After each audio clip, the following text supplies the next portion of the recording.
captains walking out to center field for the Buffaloes tonight, number 22, John Brown.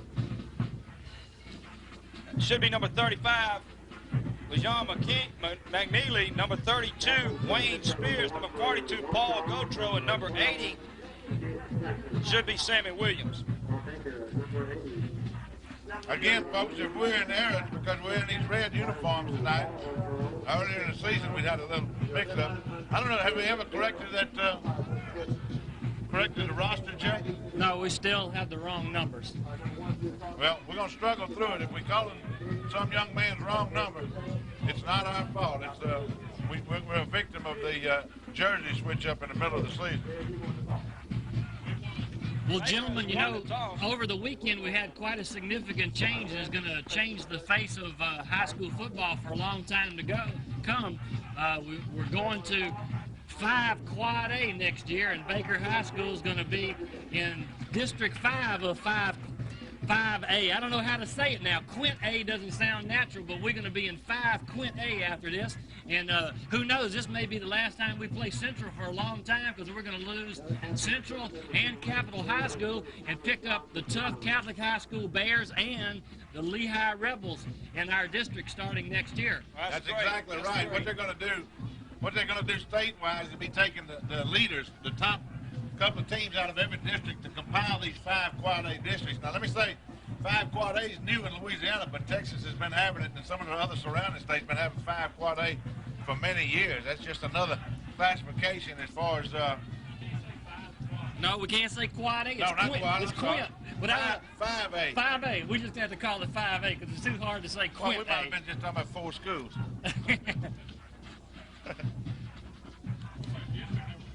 5 of 5A. That's what makes it even more difficult, fans. We're going to be 5 of 5A. That's right. Comprised of Bel Air, Baker, Denham Springs, Glen Oaks, Catholic High School, and... They have 6 teams? Lehigh. Let me say, back when we were in school, the divisions of AA, AAA, etc., was divided according to how many boys was in the school. And with women's lib, they did away with that in the 70s, and now it's dictated according to the total number of students in a given school as to what classification you're in, and rightfully so. Well, Central will be kicking off, defending the east goal. Baker will be receiving, defending the west goal. A little warmer night than we've been used to the last 2 or 3 weekends. We've had some beautiful weather, although, but good night tonight. Field's definitely dry. We haven't had any rain at all. Williams. Sammy Williams. Sammy may go all the way here.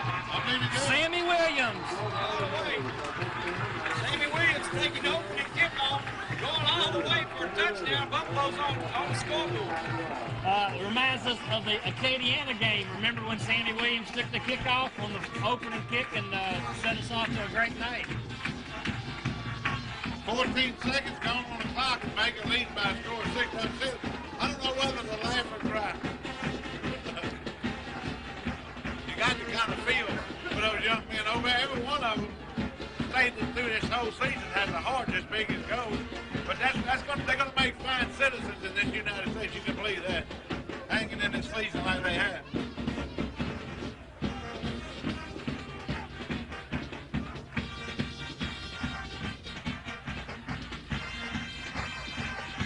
Now, Ben Gautreaux, in the 10th extra point, was having to get that kicking shoe on.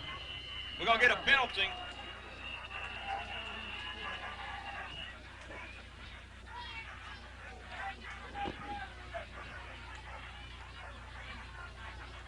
What takes so long to get the kick to? He didn't know we was going to score a touchdown. No, he totally unprepared for that touchdown. They're going to make it a little tougher on him. Backs it up 5 yards. He'll be kicking the ball from about the 15, so it'll be about a 25-yard attempt here for an extra point. You got it? No, off to the left.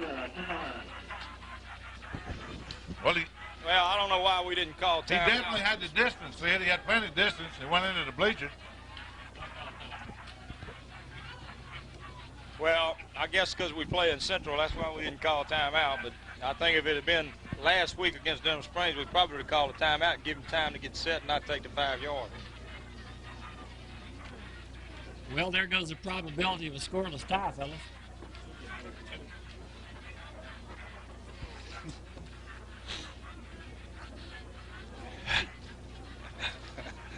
Oh, man. Well, we got 11:46 left to go in the first quarter. Baker's on top by a score of 6-0.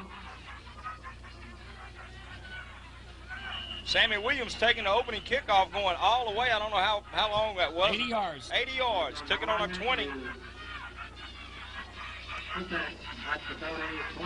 Good return. Yep. Good return all the way out to the Baker, well, to the Central 41-yard line.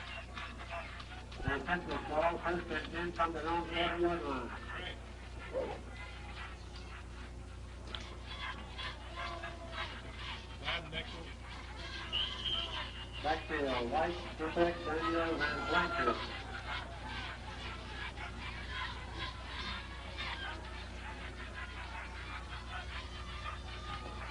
Ooh.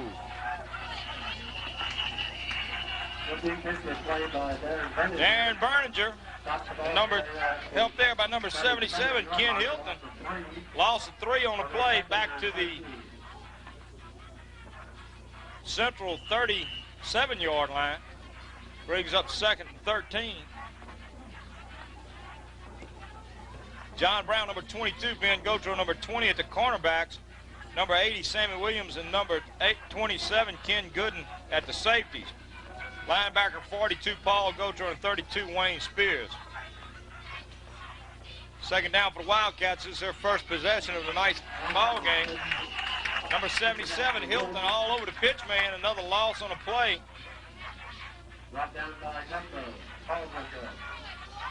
Back to the 31-yard line. So we should have 3rd and 20. Defensive ends, number 44, Tim Breeden. Number 82, Darren Berninger. Ha, ha, ha. The tackles are number 77, Ken Hilton. Number 71. Pass is going to be complete. Good defense over there by number 62, who's playing nose guard, Quincy Hall. And number 32, Wayne Spears. And that took care of my nose guard. I just called him number 62, and that's the Buffalo defense. We got 4th down. It was pick up at that time of about 4 yards. It's going to bring up 4th and about 16. Ball on the Central 35-yard line. Definitely punting situation. Back deep for the Buffaloes is number 80, Sammy Williams, the man who returned that opening kickoff for a touchdown, along with number 31. That's probably going to be Chris Beverly. Chris Beverly normally wears number 30. We got flags down. Somebody's offsides. Nice punt going down to Williams. Look at that wall. Williams, another flag. We got a clip. Well, he's going to take it all away, but it's probably going to be brought back. He's tired now.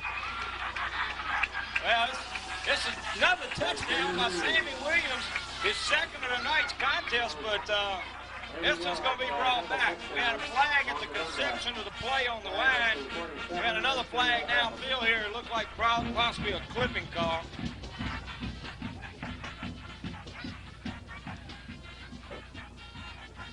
Sammy Williams is a little winded on that play. He's coming off to the side. He says, Coach, I need a little breather here.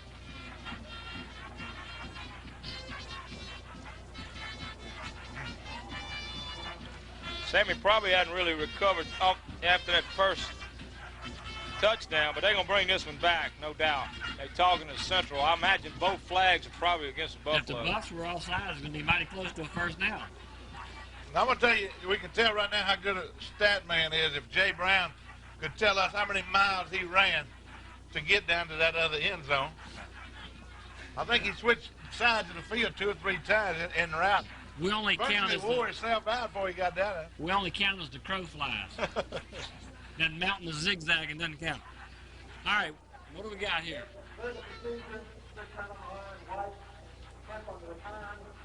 Well, the initial flag was a legal procedure against the Wildcats. Offset. And, of course, the second penalty was a clip against the defense, so we'll have to have this whole thing done over. They'll just kick over. Back deep for the Buffaloes this time is number 31, Beverly, along with number 27, Ken Gooden. See where the officials wind up spotting the ball. Back in its original position. Offsetting penalties, have to do it all over again. And, of course, I can guarantee you that number 80, Sammy Williams, will not return this one back because he is not in the ball game. Sammy Williams doing a good job both times. Not as good a punt, shorter punt. Goes out of bounds. Buffaloes have excellent field position. It's going out of bounds at about the, well, they call it right at midfield at the 50-yard line. So the Buffaloes will take over. This will be their first offensive possession of tonight's contest. Buffaloes on the opening kickoff took it back 80 yards for a touchdown. Extra point attempt was no good. We got a 6-0 ball game. Buffaloes on top of the Wildcats. Quarterback, we have number 13, Gerald Sewell. Fullbacks number 34, Ivy Tucson. Tailback number 25, Jeff Mulkey. We got a pass play on the first play of the game. There he is. Intercepted. Whoa! And fumble. It was complete. Intercepted and fumble. Now, I tell you what, when things go bad for a team, as they have this year at Central, they just go bad.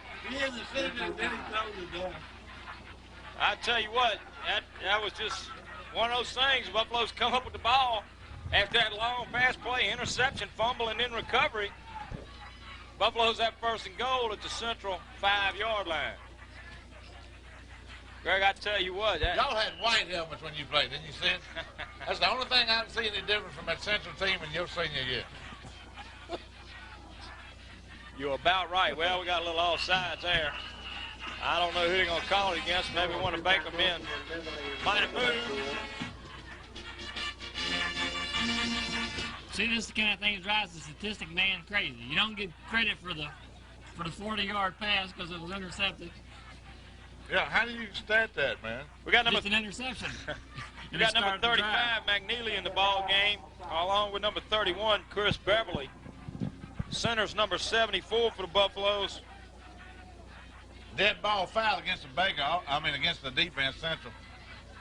Half distance to the goal, it was offside. Hand off to Tucson, he's in. Touchdown, Buffaloes.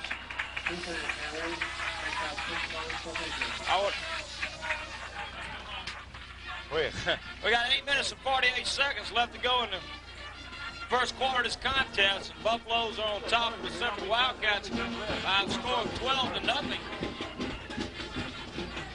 Baker took the opening kickoff. Sammy Williams went 80 yards for a touchdown. This was Ben Gotro, number 20, in to attempt the extra point, in the hole for him.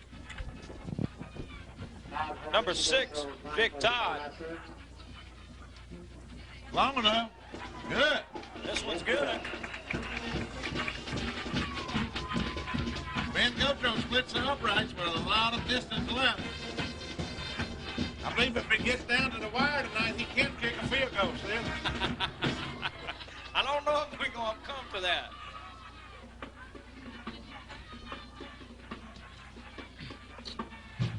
Well, I'll tell you now, what. fellas, you want one for the stat book?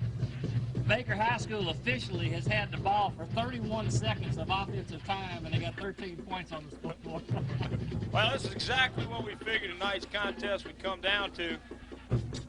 Baker High School coming into tonight's contest with a 7-2 overall record, undefeated in district.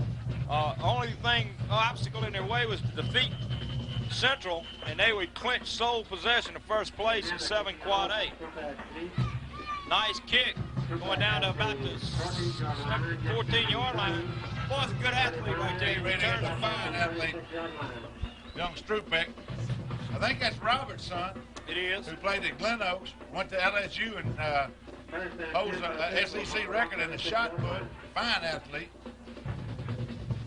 Baker's only 2 losses this season came early in the season to Jesuit High School and Thibodeau High School. Both teams are still undefeated and in the top 10 in state in Quad A football.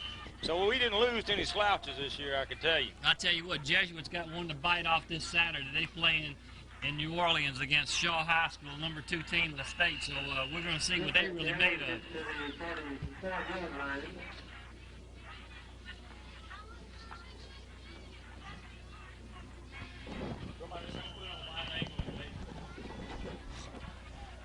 We got number 20, Ben Gotro, that's been moved back to safety. He's being replaced by number 23, Ryan Shanley at cornerback. I'm not wondering if there may not be some kind of problem with Sammy Williams, being that he came out after that second on that run back. I don't know. A man like Sammy usually doesn't lose that much wind on a few plays like that. Where's he at? Do you see him now? I'm looking on the sideline. I don't see number 80. I don't have him right here right now, but Ed. Maybe right here.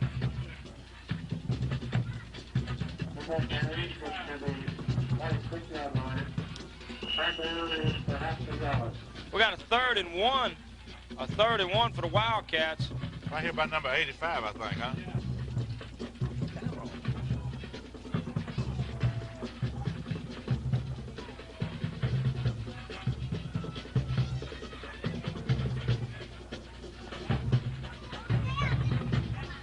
Wildcats probably look like they picked up enough for a first down. Y'all don't have any statistics as to how many first downs that would be for them this year, do you? There you go, see it? Huh. There's your man. Hey. Yeah. Number 3, Steve Davis, replacing Gotro in the lineup. I'm sure tonight that Coach Thomas is going to try to play just about all these players he can. Here's a good trivia question. You know who has more first downs in this game so far? Yeah. Central High School, 1-0. That's it.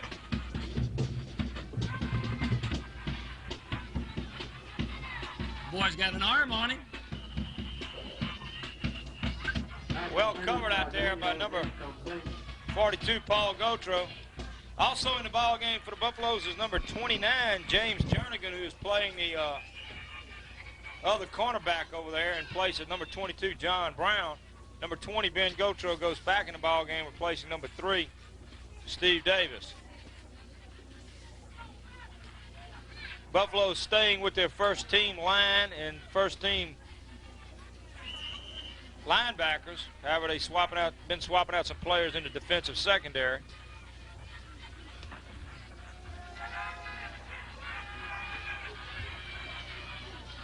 Well, everybody's well covered that time.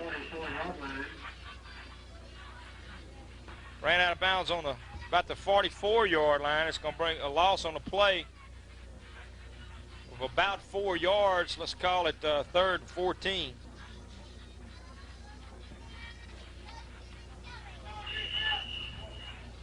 Ball is just outside the 45-yard line. If you're just tuning in, we got 6 minutes, 38 seconds left to go in the first quarter. Buffaloes are on top. Wildcats by a score of 13-0.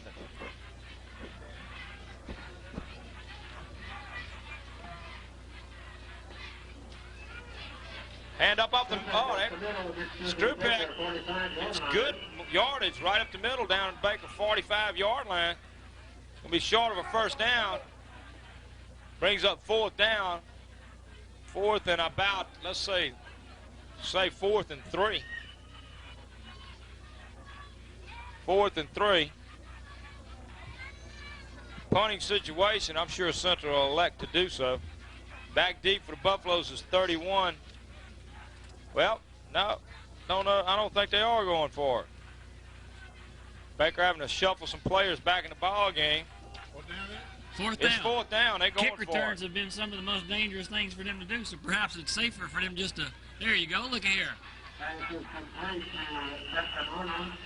Well, they got the first. All the way down to the Baker 31-yard line, so Central's moving the ball here. 2 first downs. Number 22, John Brown, checking back in the ball game, starter at cornerback for the Buffaloes.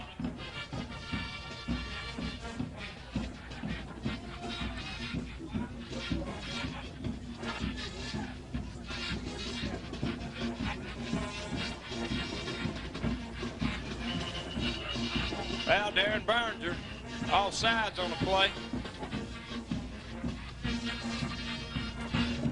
May have been drawn off sides. Hopefully he was.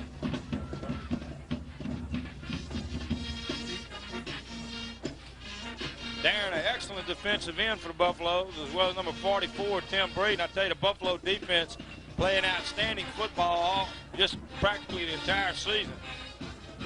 Outstanding defensive struggle last week against the Denham Springs Yellow Jackets, arch rival. It is a illegal procedure call against Central. It's going to back the ball up 5 yards. 37, first and 15 from the Baker 37 for the Central Wildcats. 5:22 left to go in the contest. Baker on top by a score of 13-0.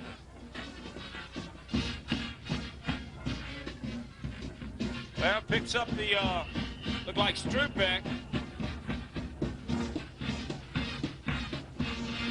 Picked up the return yardage. I mean the penalty yardage, and maybe then some.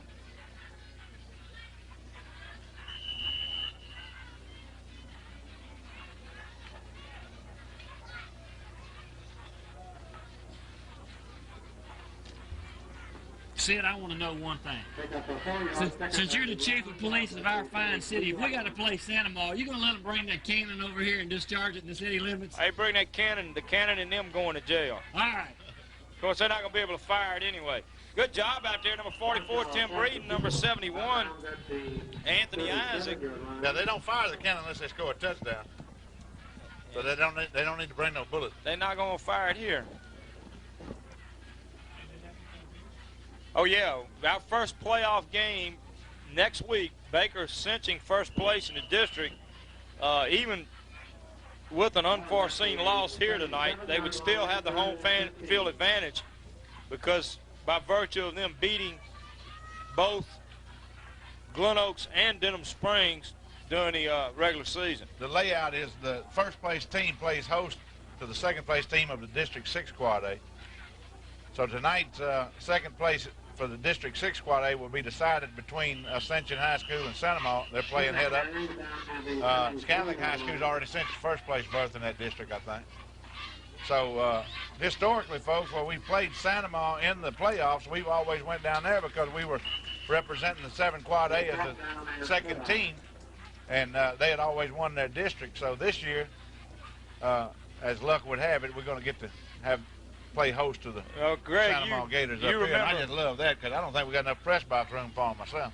Greg, you remember the last time we went down there and played them in the playoff? We came up on a short end of the stick, but it was memorable for many reasons for us, but especially due to the fact that my son Will and your son Goo were seniors that year and probably had one of the best, if not the best, games that they had at their career here at Baker down there. Yeah, and I'm still bitter over that football game because I think we won the game. We scored a touchdown in the end zone, and they said that he had fumbled in the end zone.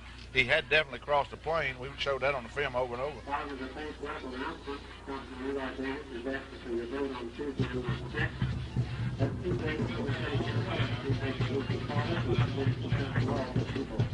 We will go.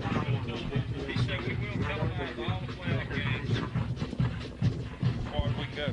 We will be televising all of the playoff games, both home and away. As long as Baker's alive in the state playoffs, we'll be televising them, so you'll be able to see this football game at your living room.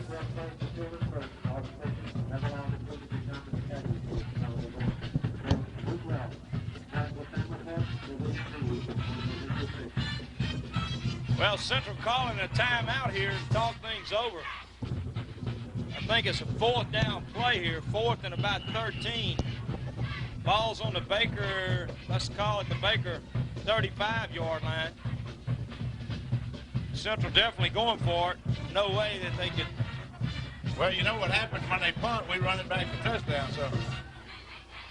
Safer to go for it on 4th down. Yeah, really. Central's showing passing formation. Putting a lot of pressure on the quarterback. He's going to have to run. He's run out of bounds, picked up good yardage, but not enough for the first down, so the ball will go over on possessions. This will be Buffalo's second offensive possession tonight's contest. Well, it's been a long first quarter. We got 3 minutes and 35 seconds left in the first quarter. And Buffalo's on top by a score of 13-0. Central showing a little threat down here after they crossed midfield, got a couple of first downs, but then got a penalty, and then, of course, Buffalo defense really rising to the occasion, getting good pursuit from the defensive ends and tackles, nullifying any gains on some plays. Number 34, Tucson, up the middle, picks up maybe about 2-3 yards, going to bring up 2nd and 7. Number 51, Darren Potan, checking in with the play, replacing number 65, Brad Wells. Tight end, number 87, Mike Kimbrell. At the other guard position is number 78, Andre Davis. Tackles number 73, Clay Doherty. As Gerald Sewell. Sewell's got good yardage, getting out past the 45. 46-yard line, enough for first down. First attempt for the Buffaloes at the 46. Got a flag on the play. Yeah. Got a flag down. See, in one respect, this game's unfortunate for Baker as far as showing any passing talent that they have. You can't hardly expect that the Baker coaches, the offensive coaches are going to air this thing out. It would look like they're trying to run the score up, but it would be, that's a big one, too. It looks like he's walking off a big yardage. 15 yards. Let's get the indication and see what it is. Illegal use of the hands. Brings it all the way down to the Central 44-yard line. Buffaloes will have first and 10 at that point.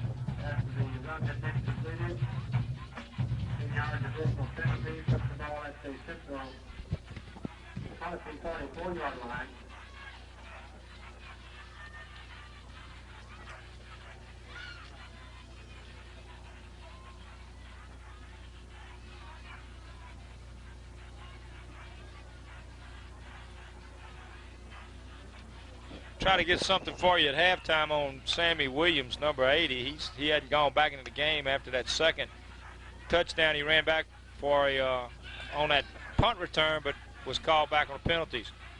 Well, we are going to pass complete. Gerald Sewell to number 87, Mike Kimbrell, complete for a first down to the Central 28-yard line.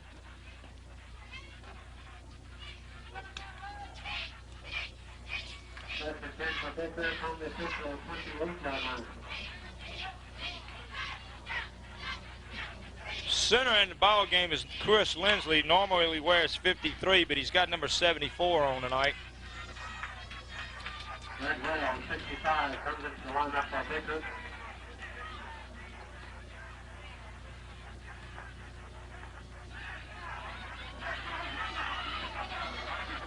Gerald Sewell, quarterback, runs into a host of cheerleaders on the sideline after he picks up enough, should be enough for another Buffalo first down. And it is another Buffalo first down to about the, let's call it the 17-yard line. Another first and 10 for the Buffaloes. Gerald Sewell, very talented athlete for the Buffaloes this year. Junior quarterback. 3 plays, 3 first downs in a row. Yep.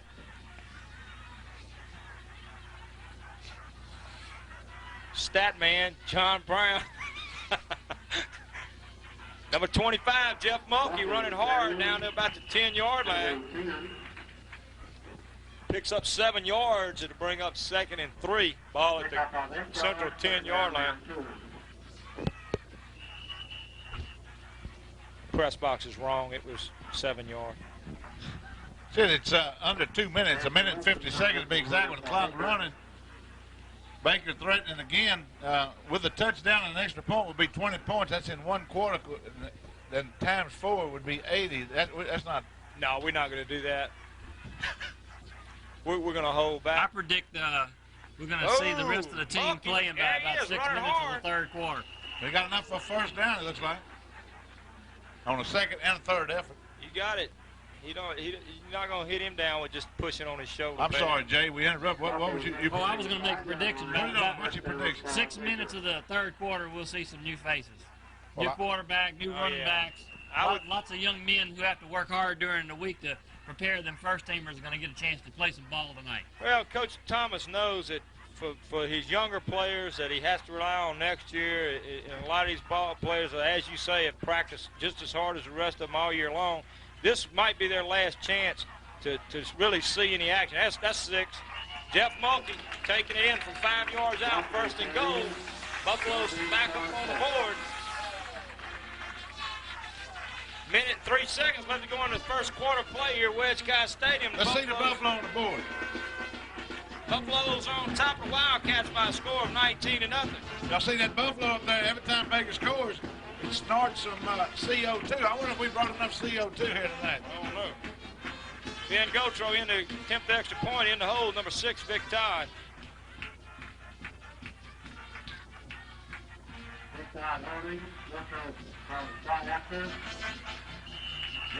It's good. Buffalo's on top by a score of 20-0 with a minute and 3 seconds left to go in this first quarter of this contest. I noticed after our second score last time, Coach Thomas was trying to put a lot of new faces in. He's putting a whole lot of new faces in on his receiving team right now. On his kickoff team. So I look for him to really come out and try to play a lot of young men. He knows that these other guys have practiced hard. He's got to rely on a lot of these juniors and sophomores for next year's team, and hadn't had as much experience as he would like to have had, but we've had a lot of close games this year and a lot of games that we've must-win type situations. At the bottom of your screen, you see some of the players on the sideline. See, that if you're dressed out in a Baker uniform tonight and you don't get in the game, it's going to be because you hid. I believe so. Of course, next week against either Santa Maria or East Ascension is definitely not the time to try to play everybody. Good kick. Strupek's been returning the ball well for the Wildcats. He gets all the way out to the 37-yard line where they'll take over first and 10 at the 37. And we do have a lot of new players. I wish I could have called a lot of the numbers on that kickoff team, but just wasn't enough time to do so.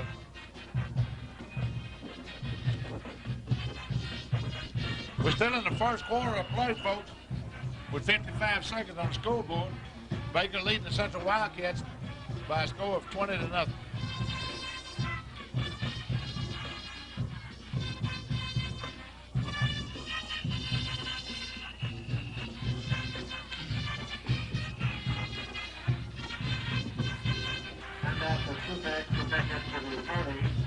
Strubek picked up 2 yards on a play, brings up 2nd and 8.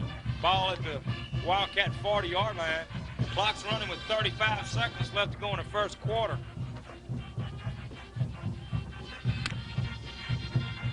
Definitely is a problem with Sammy Williams, number 80. Sammy came out after that second long. Got a flag now.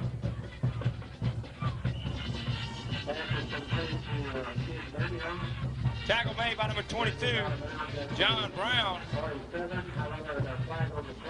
Flag going to go against the Wildcats.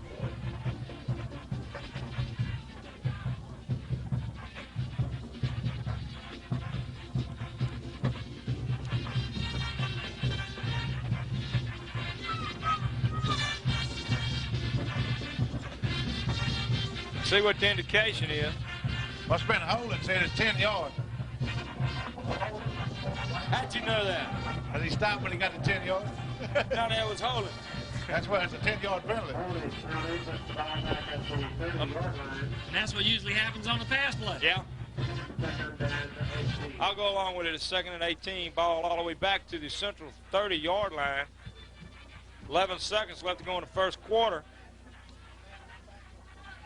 Another thing, it wasn't the kind of a play where Baker got a choice whether to take it or to decline it. No, they just went with the penalty. Draw play with Strupek. He picks up about 4 yards on the play. 2 seconds, 1 second, and that's it. That's the end of the first quarter here at Wedge Kyes Stadium. Baker, Louisiana, where Buffalo's on top of the Central Wildcats by a score of 20-0.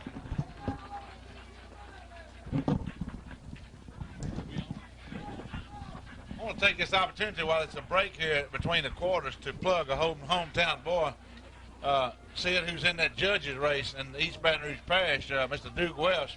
Everybody be watching this TV screen this morning, I'm sure, are Baker people, and he's one of our hometown people. He's running against some people parish-wide, and I'd tell you I'm voting for him, and I'd like to see that everybody up here in Baker support him, and let's show people that we can support our hometown boy. He's running for Family Court Judge Division B, and I served 8 years on the city council with Duke, and if you can say one thing about him, which I think is really important, is he's fair. He's even and he's fair, and that's got to be what people would look for in a judge. That's about all you can expect. I'd like to see everybody from Baker go out and support Duke Welsh for Family Court Judge. Duke, a former Baker Buffalo. And a good one.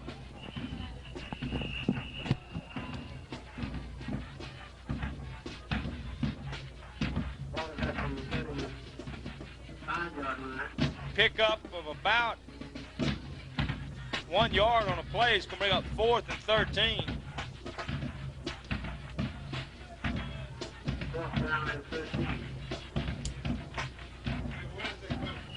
We want to thank Burger Time for providing refreshments and food up here in the press box for us once again. Burger Time right here on Plank Road in Baker. Burger Time has been very, very supportive. Baker High School athletics. And not only that, but the Baker community as a whole. And we certainly want to thank Burger Time for providing the food here in the press box to us as they've done all season long. And ladies and gentlemen, let me urge you, as Greg has each week, please get out and support these local businesses. Burger Time here, this is what makes this community what it is. The business people in this community that support us, support Baker High School as well as they have. And Burger Time following right in there in the footsteps of all the other businesses that have supported us so well in the past. But we want to urge you to please, want a hamburger? Want a fry and a Coke? Stop by and patronize these people. They're good folks. They got good food right there on Plank Road in Baker, Burger Time. That's Monkey. Monkey running hard. Near midfield out to about the 49-yard line. But it is enough for first down for the Buffaloes. Just shy of midfield. Jeff Mulkey, fine senior tailback for the Buffaloes. Number 72, Jason Wilson, checking in the ball game with the play.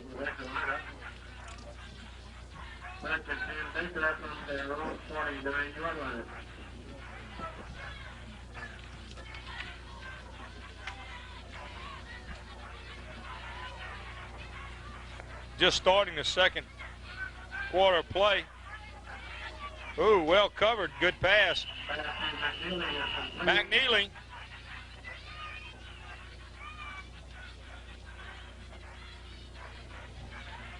John McNeely on a reception picked up 6 yards down to the Central High School 44-yard line. It's going to bring up 2nd down and 4 for the Buffaloes.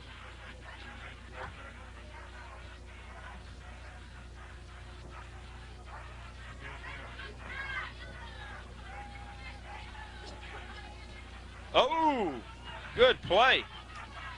Number 13, Gerald Sewell, still on his feet, running hard down inside the 20, down to about the, well, I think they're going to mark it at the 16-yard line.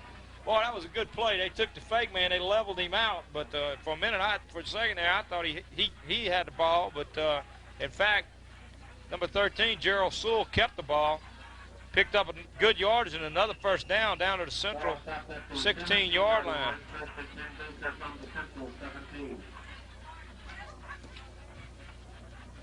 As we stated, Baker High School coming into tonight's contest with a 7-2 overall record, undefeated in district play. Number 31, fumble. Big scramble. No, they saying he was down. Officials said it, he ruled him down. Break for the Buffaloes because I think the Central Wildcats had come up with the ball. Pickup of about 4 yards on a play, 5 yards, ball out at the 11-yard line.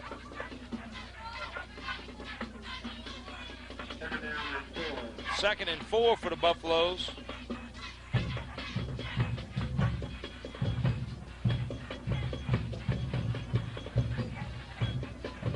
Got 3 wideouts. Number 7, Joshua Shelton in the ball game for the Buffaloes.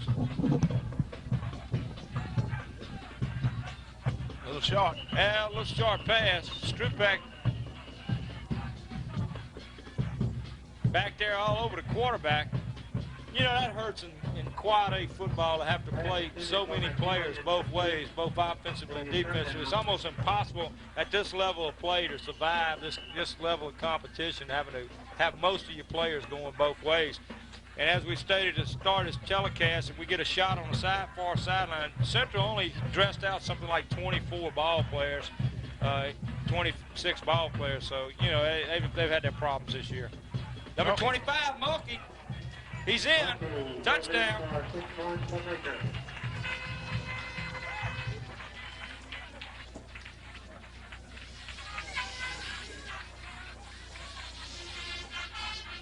$9:26 left to go In the first half. Baker up by a score of 26-0. Number 20, Ben Gotro in to attempt the extra point. Holdings number 6, Vic Todd.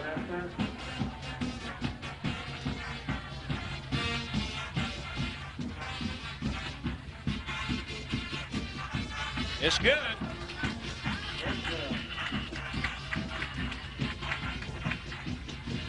So a 9:26 left to go in the first half of this contest. Baker on top with the Central Wildcats by a score of 27-0.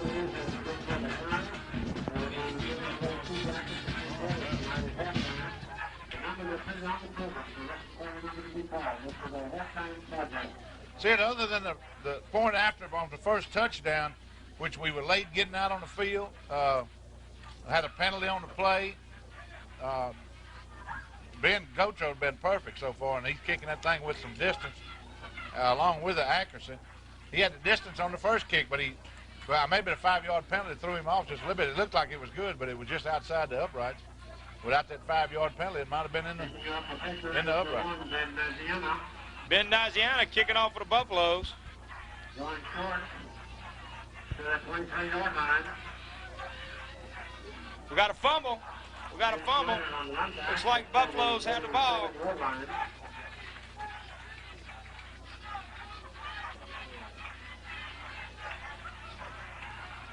Buffaloes come up with the fumble. I tell you what you say when it goes wrong, it's wrong. I know Central would probably at this point of the season, Greg, coming off with, well, you know they're not going to come away with a victory here tonight, and that's 2 back-to-back 0 for 10 seasons. I know they really have to be some disheartened young men over there on that far side. They really do. You kind of feel for them. I do.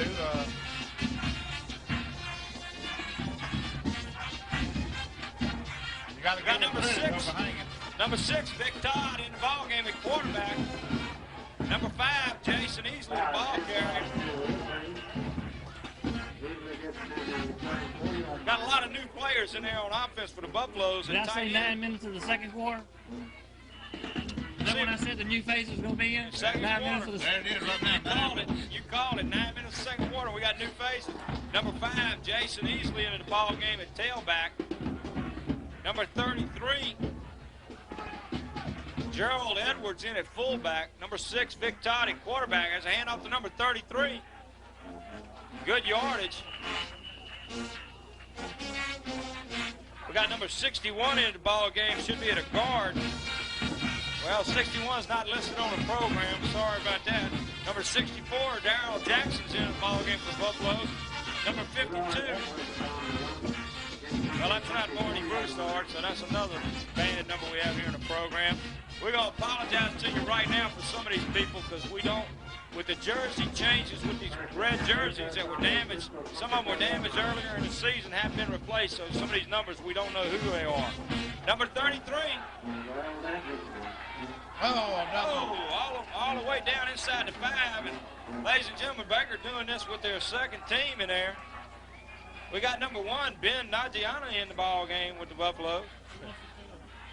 Who wants to film, huh?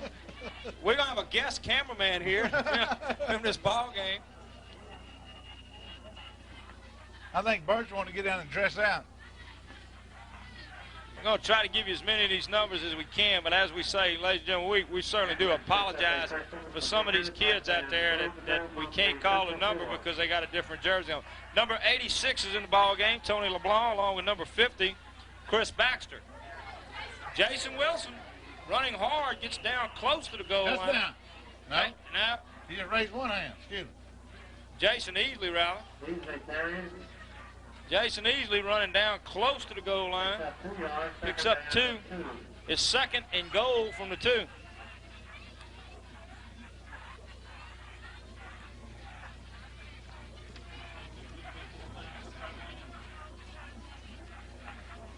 We're going to have a big halftime extravaganza for you. Good defense that time. I tell you what. They stopped him at the line of scrimmage. Stopped him right at the line of scrimmage, so it's going to bring up 3rd down and goal. Number 77 checking in, Ken Hilton for the Buffalo. But I don't think that's Ken Hilton.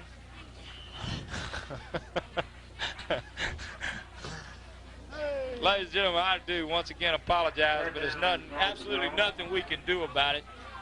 We have never been provided an alternate roster, and I really don't think they know from game to game. Might be a fumble, let's see. Yeah, we got 4th down. Gerald Carrot Might be a got back fumble. to Officials are down in the pile. Look here, see it? See it? No, it's still a Buffaloes. It was a fumble, but we got it back. Good camera Number cover. 50, Chris Baxter, coming up with the recovery. Got a Central Wildcat down. Central player hurt on the field. Well, we got a 4th and goal from the 2. We got a timeout for the officials for the injured player. Well,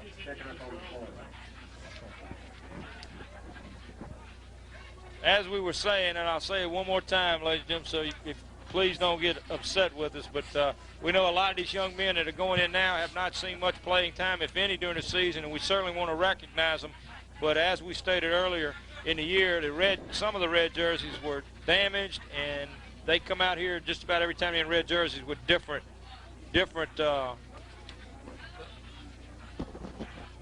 numbers and different people. I was just showing the numbers, Sid. Greg's looking with amazement, as I did, to look at the first quarter statistics, and Baker outscoring Central High School 20-0. But the time of possession, which is a new stat we started last week, this just shows you how it figures live. Baker had the ball only officially 3 minutes and 3 seconds to ring up that 20 points. Gee whiz, that's unbelievable. I saw Central Greg had 8 point minutes. to it. 8 minutes and 57 seconds. I saw him point to it.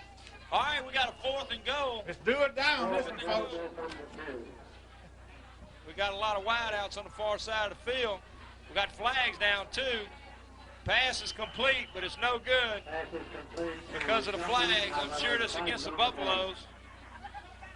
Pass from Vic Todd to number 7, Joshua Shelton, was complete for a touchdown, but the official waving it off right there. The official that threw the flag. It's a legal procedure against the Buffaloes. Preliminary indication. Let's bring 4th down and about 7 now, I guess. 6 maybe. 7.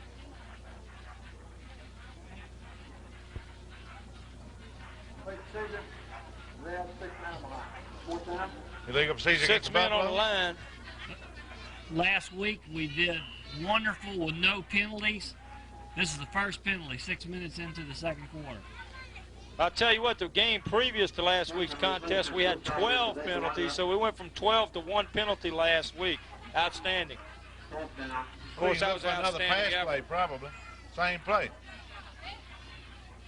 Vic Todd complete, but He wasn't in the end zone.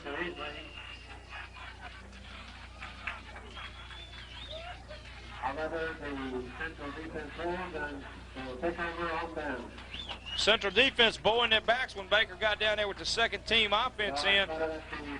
Marched all the way down the field. Central will take over on their own 4-yard line.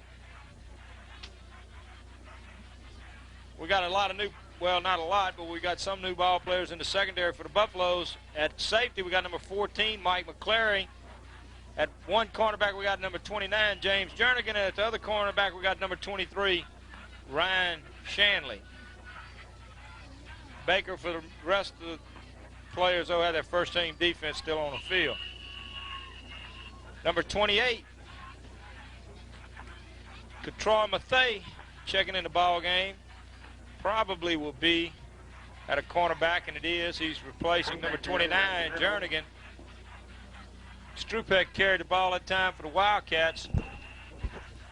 Picked up about 3 yards, 2 yards. Brings up 2nd and 8. Ball at the 6-yard line.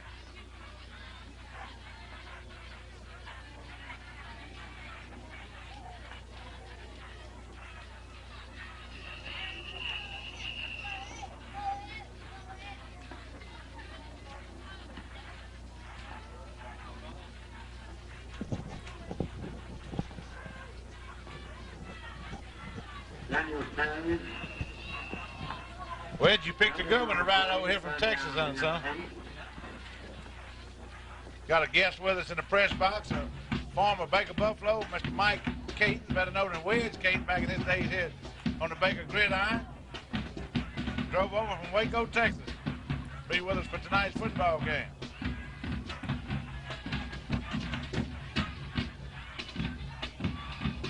Outstanding catch, first down.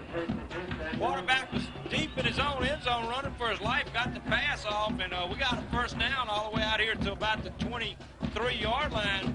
So Central getting a little breathing room with 4:35 left to go here in their first half of play. Central's down by a score of 27-0.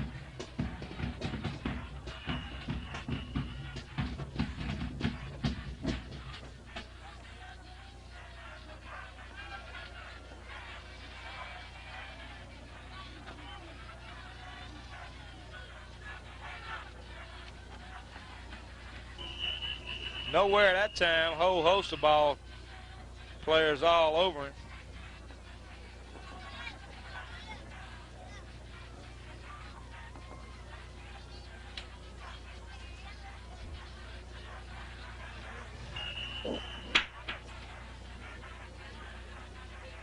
Other than in the secondary, Baker's still going with their first team defense. Made one substitution. At tackle is number 90. Darrell Hills, number 90, Darrell Hills at tackle. Oh. Mike McClary. Number 27, Ken Gooden, and number 14, Mike McClary, making a good tackle, but not until after the ball carrier got a receiver, got a first down all the way out to the 37-yard line. 1st and 10 at the 37-yard line.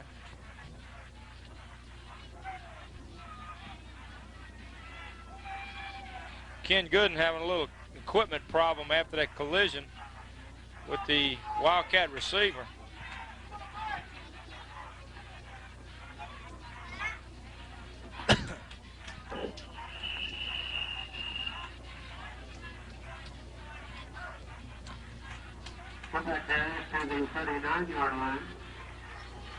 Number 77 checking back in the ball game for the Buffaloes at tackle, Ken Hilton. And number 20, Ben Gotro, checking in for Ken Gooden at safety.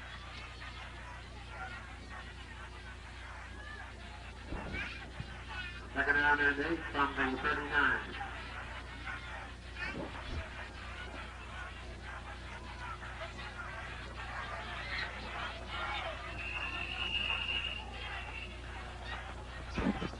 Number 82, Darren Berninger, in on the tackle. Picked up 4 yards. It's going to bring up 3rd and 4. Ball at the Central, let's see, Central 44-yard line. Be interesting to see what they do here. 2 minutes left to go. Clock's running in the first half of play here. Central needing short yardage. They're going to pass the ball. Number 20, Ben Gotro, it's an interception. All right. Flag on the play.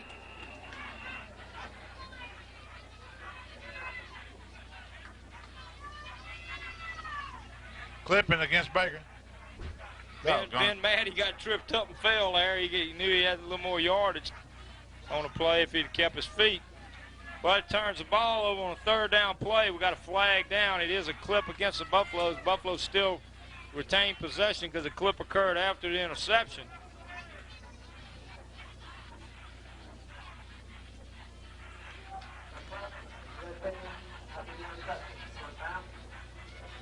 Well, that would have nullified any further gain anyway, huh? Clip. All right, Buffalo's taking over in 1:39 left. They got the second team offense back on the field. Vic Todd, the quarterback. Whoa. Clock still running.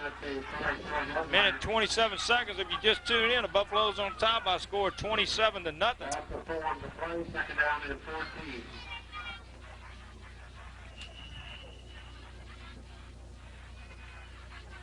The clock is still running. You don't look for Baker to call a timeout, so there's a chance that they get 2 plays off before halftime.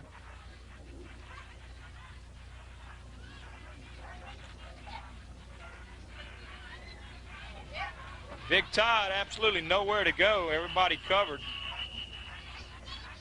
Clock still running with 52 seconds left to go in the first half. Brings up a third down.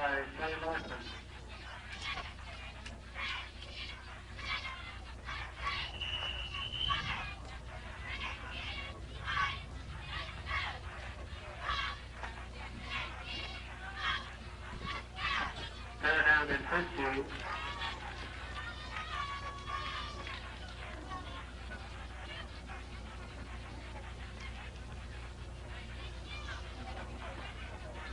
Pass to Jason easily. Jason got good speed. Beats one defender, but tackled by the second. We got flags down on play again. Looks like it was a pickup of 2 yards on the play, maybe 3. It's against the white. Nope. Clip against the red. Gonna back us up with 12 seconds left to go on the clock.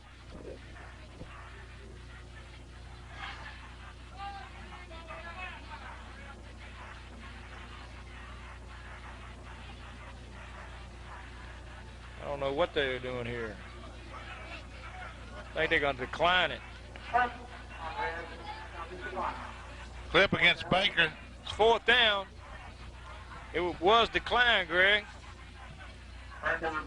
First punt of the ball game for the Buffaloes.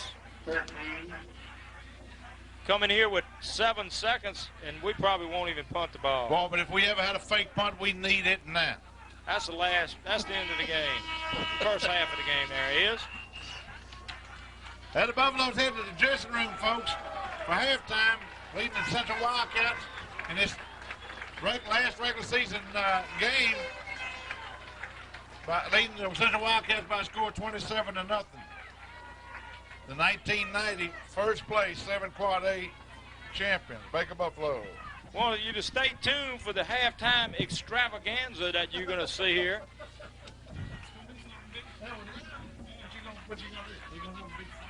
The band, cheerleaders, dance team, all have something special planned for you. We'll be entertained at halftime by both bands tonight, but both the Baker High School band and the Central band.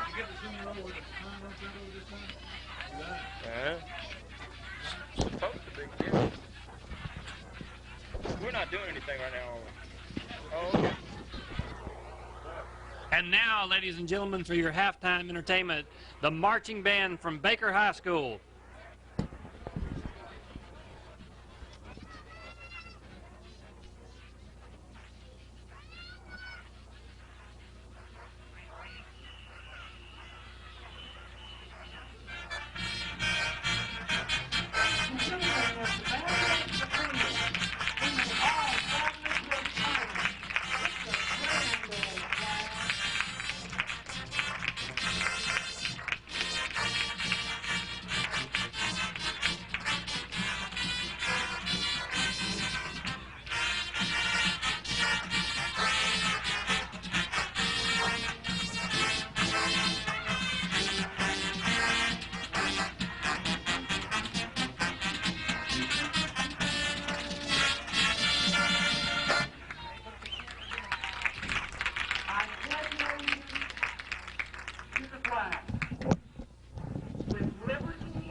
The United States Marine Corps is this very night in Saudi Arabia to ensure that liberty and that justice for all.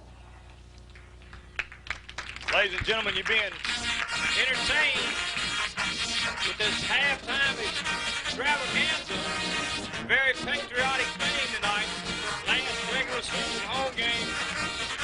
Last regular season game period for the Buffaloes. There's the Baker High School marching band.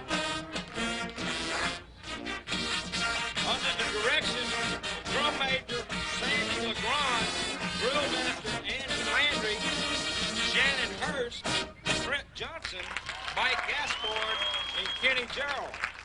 The majorettes for the Buffaloes are Miss Robin Rice and Janique Gasper. Blue Youngers of the skies of the Far East, our Air Force men in blue, ever on guard, ever protecting and defending against aggressors. Seniors for the band are Sandy LeGrand, Shannon Hurst, Christy Dupree, Ingrid Miner, and Mark Adams. That's the seniors for the Buffalo band this year.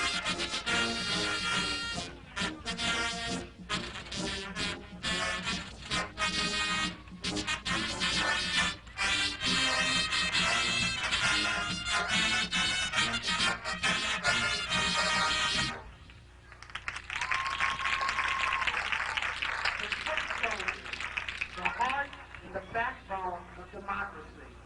Ever alert, ever ready for that time, if it comes, to hit the dusty or sandy trail.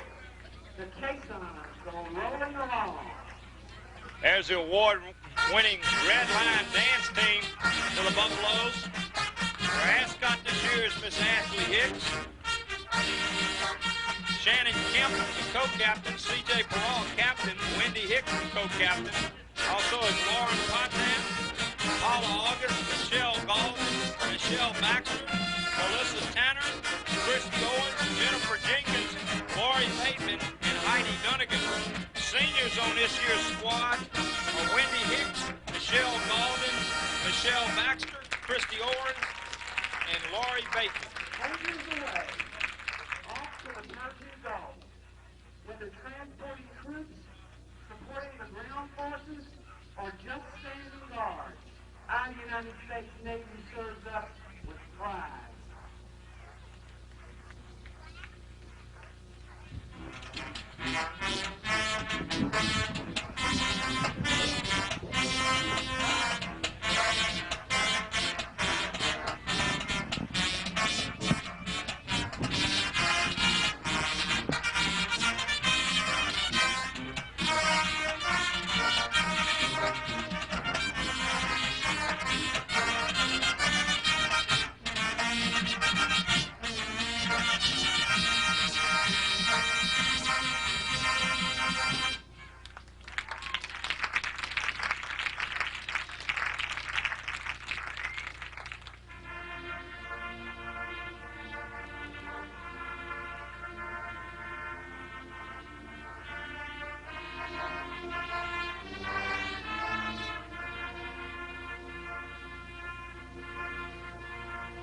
There's Miss Liberty coming out from behind the flag on the far side of the field. Flew in all the way from New York City, Ellis Island, just to be with us tonight.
There's Buffy with the two mascots, not only a little cheerleader mascot, but the dance team mascot. The cheerleaders and Buffy for their assistance and a very special thanks to Miss Liberty for these backers.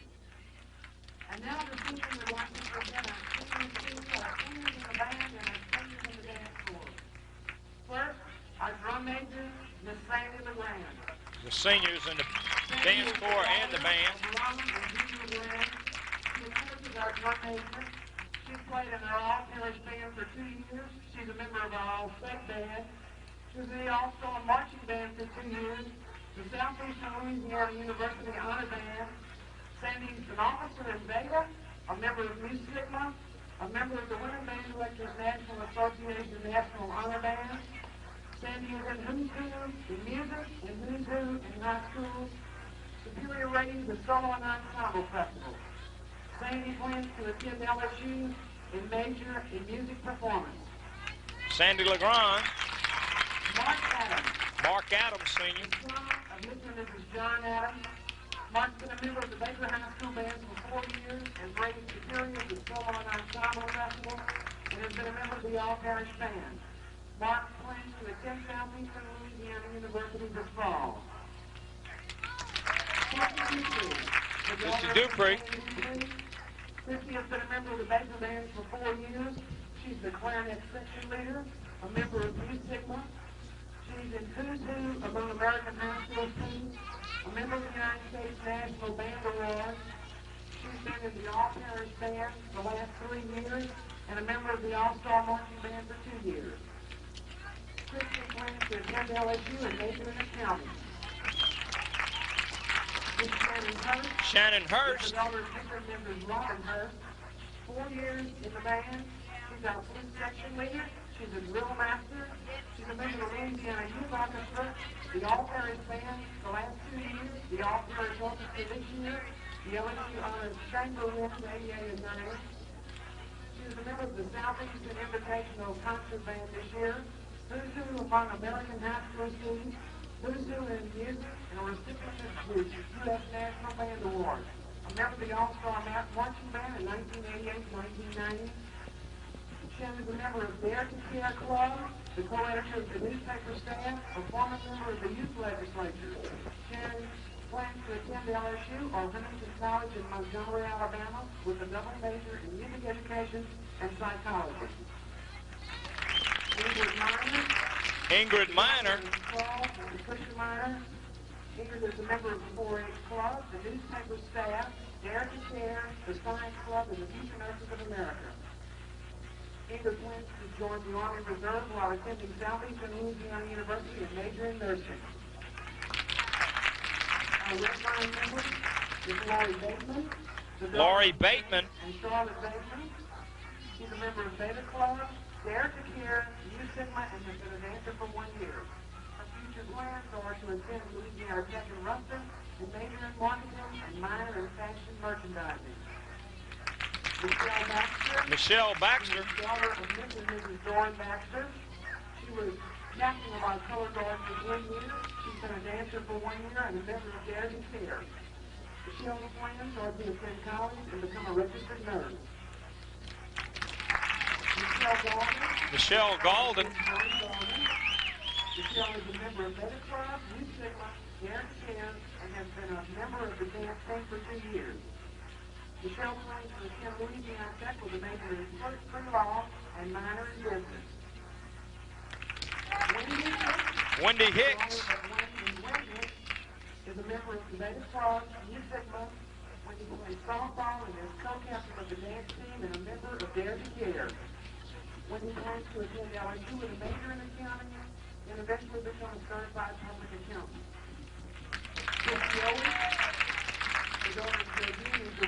Christy Owens. Belongs to Dance Team, Interact Club, Dare to Care, honors acapella choir, and is the winner of the Drill Down and Dance Camp, where she won a trip to Dublin, Ireland, and London, England. Her future plans are to work for a year, then college with a major in accounting and a minor in free law. Ladies and gentlemen, our seniors of this year.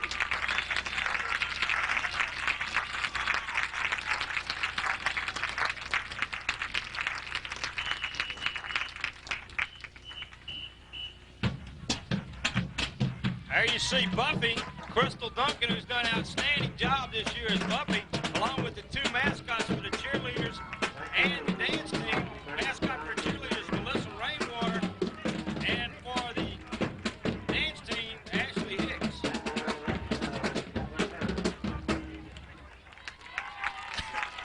Outstanding halftime performance by all these young people out there for the Baker High School halftime performance. Welcome back to Wedge Kyes Stadium here in Baker, Louisiana, where the Baker Buffaloes are on top of the Central Wildcats by a score of 27-0. I'm Sid Gotro along with Greg Allen and John Brown. We're bringing you the last regular season game of the Buffaloes here at Wedge Kyes Stadium. Next week, Baker will be back here at Wedge Kyes Stadium to host either Santa Maria Gators or the East Ascension Spartans in the first state playoff game here at the Wedge Kyes Stadium. Baker, of course, being the District 7 Quad A champion, playing the runner-up in 6 Quad A. Greg? All right, who's that kicking off, Sid? Ben Najia. Nice kick. Oh, Bobbles it. that's a great kick, though. That's their best athlete from what I can see, Greg. Strubeck, number 46. Doing a good job bringing the ball out to the 22-yard line while Central will take over 1st and 10 at their 22. John, do you have any halftime stats for us? Well, of course, the most important one is 27-0 up there on the scoreboard. We're not going to get an award for either one of these teams for the stats. Baker had a passable rushing first half, 146 yards, nothing like what we're really used to. The two big guns, Sewell and Mulkey, just didn't handle the ball that much. Sewell ran 5 times for 47 yards, 2 touchdowns, and Jared Sewell handled the ball 3 times for 58 yards rushing. Then we had a whole bevy of young men playing during the first half. I tell you what, that was a razzle-dazzle play. First we had a halfback pitch out, and then he threw incomplete.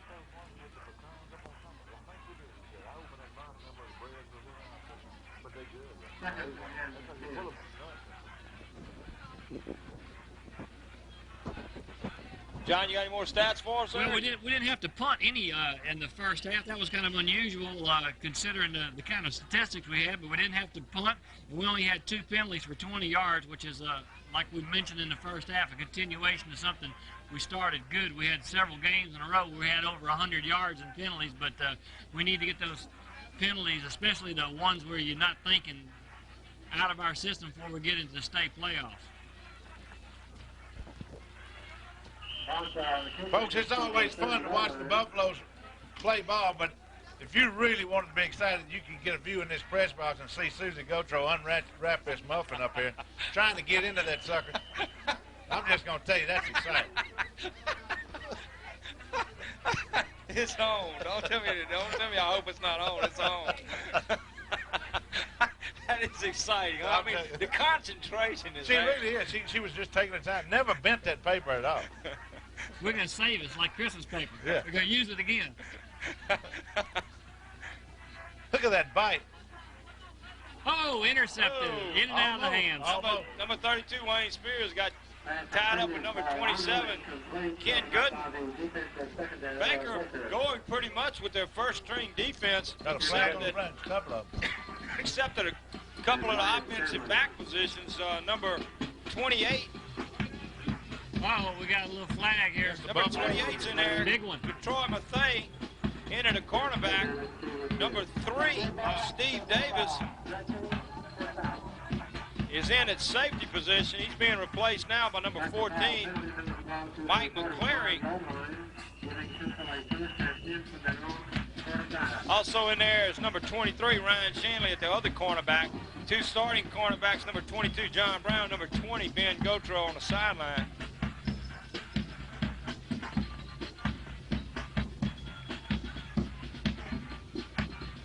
Good contact. Good contact.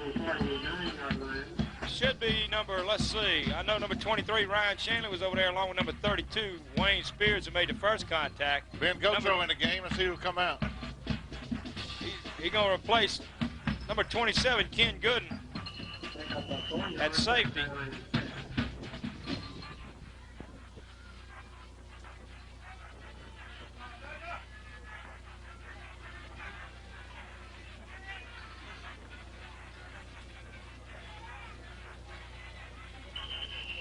Timeout, Central. Central calling a timeout. Had a first, well, a second, and let's call it 6.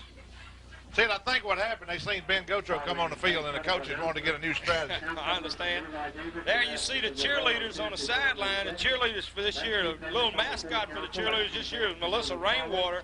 The rest of the squad is Erica McGehee, Sharman Hawkins, Holly Horton, Tasha Chittister, Ann Pendergrass, Shawnee Walker, Lauren Page, Amanda Nettles, Jennifer O'Helia, Danielle Ellis, and of course Bumpy this year, Crystal Duncan. The seniors on this year's squad, Sharman Hawkins, Lauren Page, and Danielle Ellis.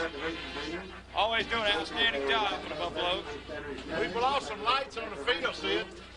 On the west end, on the home side here, the field's gone dark. Fortunately, where the ball's spotted right now, it doesn't seem to have a great effect on the play, but some of the lights definitely went out on the west end of the field. Greg, were you playing in that game that night at Redemptor's High School when they kicked off and the lights went out? Everything went out except Lamar Pugh. Lamar Pugh was the only thing that stayed lit up.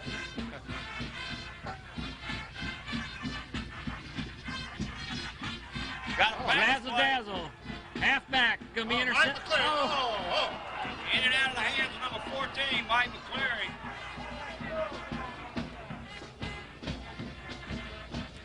Mike knows he wishes he had that back. Pass number by Mike McCleary is complete. And third down.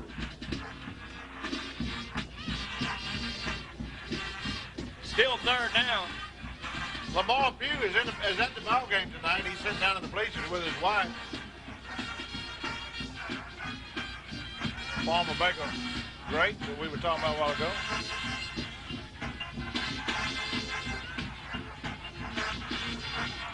Ooh, good try, McKnight. The defender on play, pass incomplete. Well, fourth down, punting situation for the Wildcats.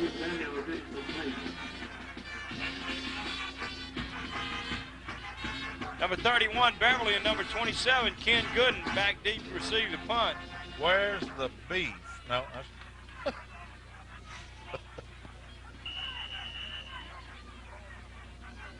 What, we have something coming in from our trivia department?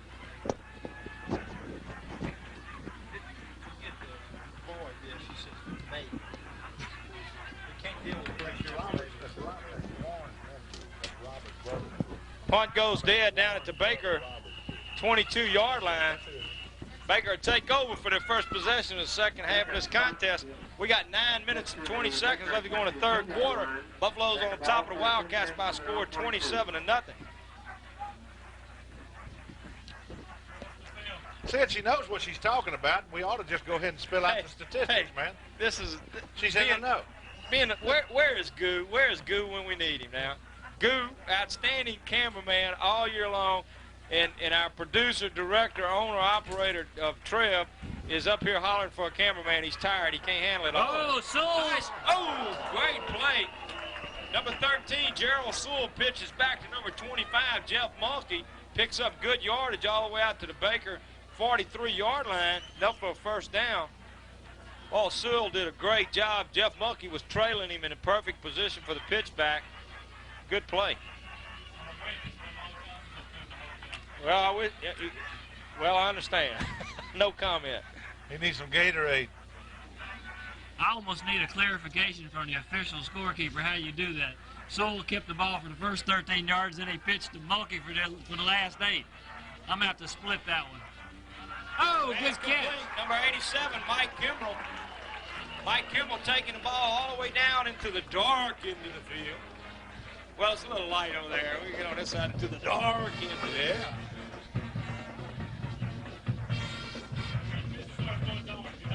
Yeah, when your picture gets dark, ladies and gentlemen, it's not our Trev camera, this new camera. I think Trev camera's the only thing keeping it lit up. That's right. We lost a whole bank of lights, as Greg pointed out earlier. We got dark into the field down here.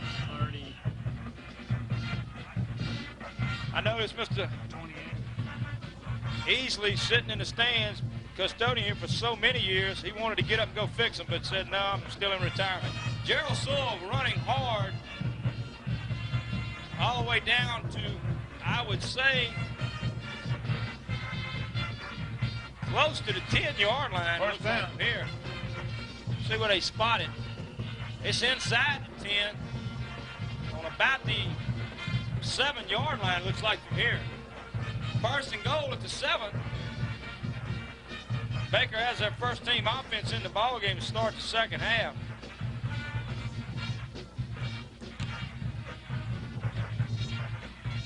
Ladies and gentlemen, we hope you have enjoyed watching these games throughout the years as much as we've enjoyed bringing them to you.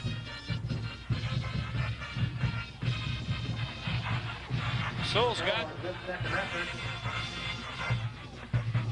touchdown, Gerald Sewell, and no flag. A one-man show on that place, then. Tell you what, that was outstanding effort.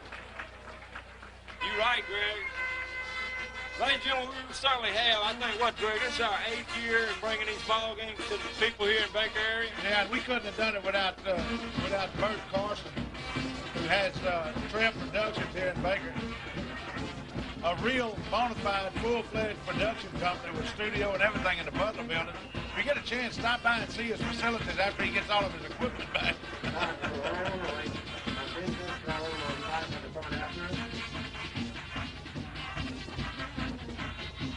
Oh, hit the upright. Doggone it.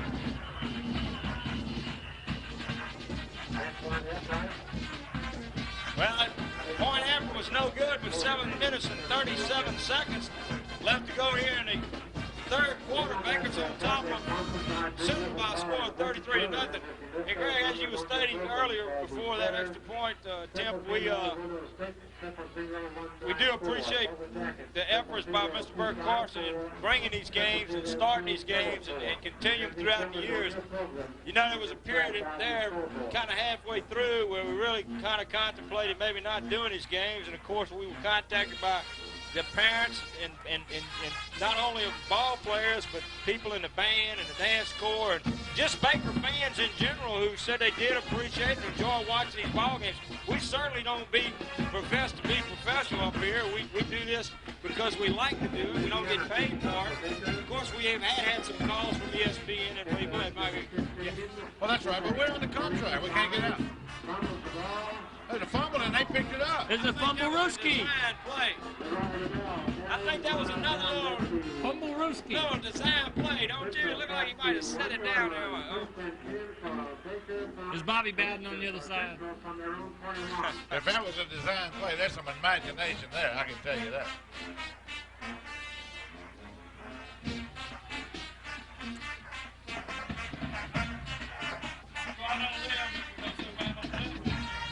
All right, ladies and gentlemen, we know last year we promised and promised and promised y'all a blimp. We were told by management and Trev that we were going to have a mini blimp to bring you these home games. And that blimp did not materialize. But Bert Carson has gone out on a limb tonight and has stated that you will see a blimp next year here at Wedge Kyes Stadium. Pass was intercepted by number 28, Troy Mathey. Turns the ball back over. This time you'll see the second string offense in there for the Buffaloes. Second team offense. Troy Mathey in with the interception. Baker take over at their 41-yard line, but we didn't have the blimp this year because we didn't have equipment. I understand. No blimp, no equipment. We got to get equipment before we get the blimp. Somebody stole the helium, right? We're going to hold him to that. And there will be a blimp to help televise these ball games, so we will have the overhead shot for you next year. An unmanned blimp. Number 33, the ball carrier for the Buffaloes, Gerald Edwards, picks up about 3 yards, brings up 2nd and 7, ball at, well, let's call it 2-yard pickup, 2nd and 8, ball at the 43. With that last possession, Sid and Greg, I got Sewell unofficially at 99 yards on 6 carries and 1 touchdown. Good effort. Right here in the middle of the third period of play. Wedge Kyes Stadium. Big Todd at quarterback, fullback being Edwards. Hand off to number 5, Jason Easley. He's met by a whole host of tacklers. Loss of a yard on the play can bring up 3rd and 9.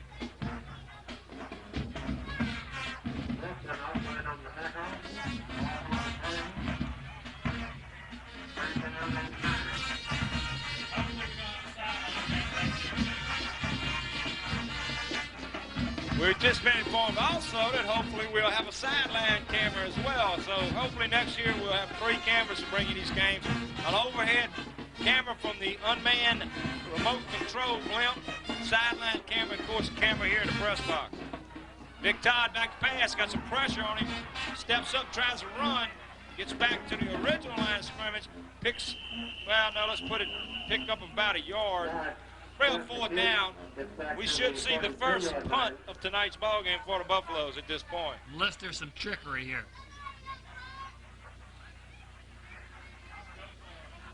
That looks like about a no gain. Now we're going for the punt here.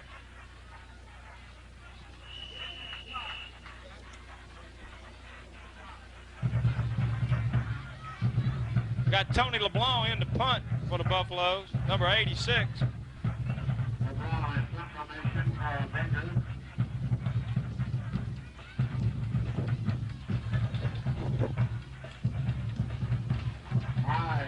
Nice punt. Taking a big Baker bounce. Woo! Goes dead at the 2-yard line. Good punt by Tony LeBlanc, number 86.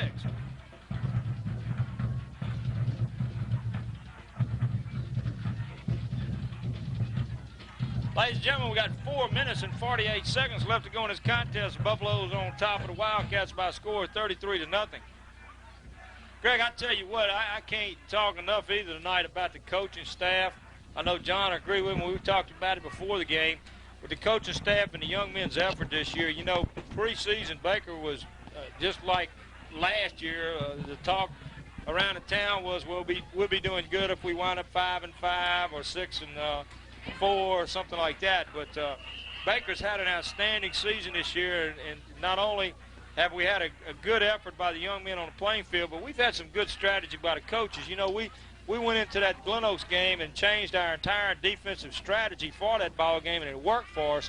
I think since that time, not only defense, we rolled with the tide and did what we had to for the game situation, but we did the same thing on offense. You know, first of the season we were trying to run up the middle a lot, a lot of those kind of just power type football, and it didn't work well for us. We got away from that, went more to the option, play action type pass in the offense, and it's worked well for us. So outstanding season. Baker's going to finish out with an overall record.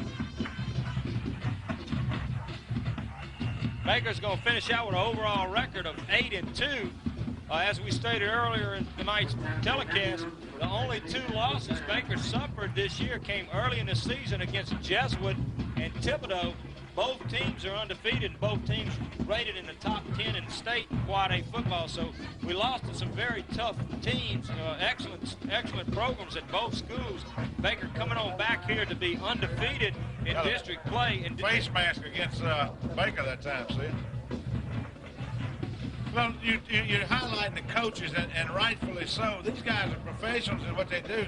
And keep in mind, they can't come out of the first of the season, set one format that'll last them all the way through the season. Every team they play plays different formations, has different strategy, does different things completely different from the team prior. They have to readjust these young men for every ball game. You pointed that out very well in the Glen Oaks game. They did that. Had to come right back and do the same thing against Denham Spring. Every team you play has a different personality, a different set of strategies, and being the professionals that this coaching staff is, Coach Larry Thomas, his offensive coordinator, Coach Joe Mook, and defensive coordinator Milton Broussard, along with the other assistants. They're professionals. They can do that. They can have these young men adjust, and they've done a fine job at doing that, or they wouldn't have the record they have right now, let's face it. Dedicated people.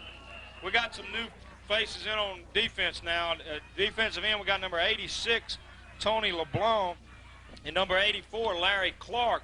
At nose guard, we have number 46, Emmanuel Hickman, who we saw a little bit last week when number 62, Quincy Hall, got hurt.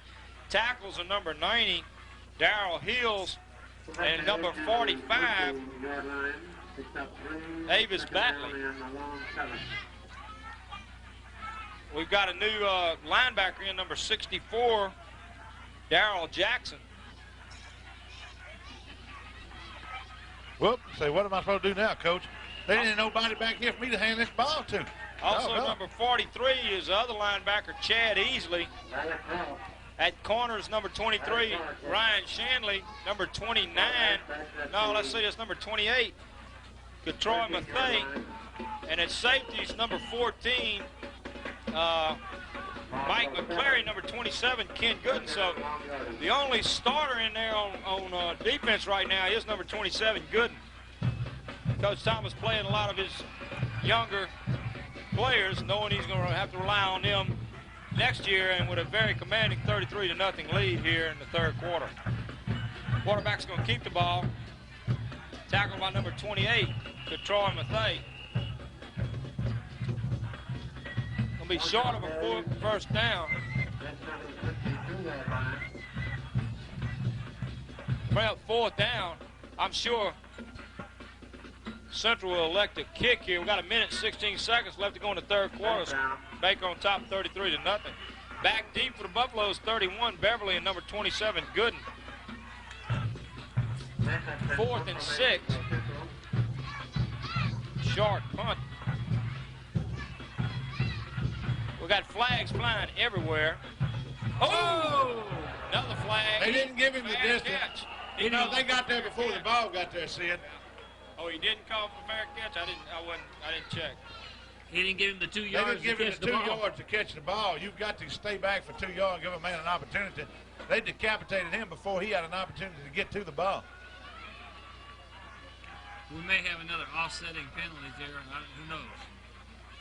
Who wound up with the ball, though, no matter what? I'm not sure.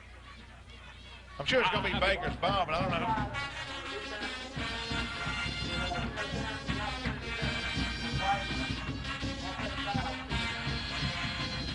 Offsetting penalty. Offsetting penalties. Baker was offside down on the punt. They have to do it again. And then, like we said, they called for this. They called Central on the. How do you call that, Jay? You don't give him the 2 yards. What's the name of it? He encroached. In the man's territory. Right. I mean, he has like a 2 yard diameter embassy there that nobody has to. It was sort of like, an encroachment. Like breaking into the embassy or something like that. Yeah. Did not give him an opportunity to catch the ball, I believe the announcers said. In other words, he was not invited into that space between the receiver and the football. So we're going to do it all over again. Yeah. It was an intrusion of his privacy to some degree. Well, I hit a Central man, didn't it? It hit the back of somebody. Yeah.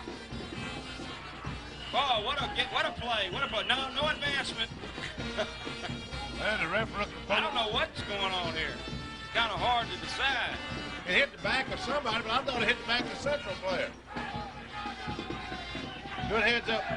Yeah, it should be down where the Central player hit it, and the official down here is marked. He's got the spot marked. If you look on the 50-yard line, he if sure we does. get a wide we had a range, wide camera that would go down there. this guy on the 50-yard line, let's give him a cigar. He knows what's happening. He's staring that way. He said, look, y'all discuss what you got to with the ball. Touch the man back here. Good call. Yeah, it hit the Central. That's what I thought. Down at that spot. It's going to be down at that spot. But if there's any doubt, you did just what the Baker player did. You attacked that football just in case.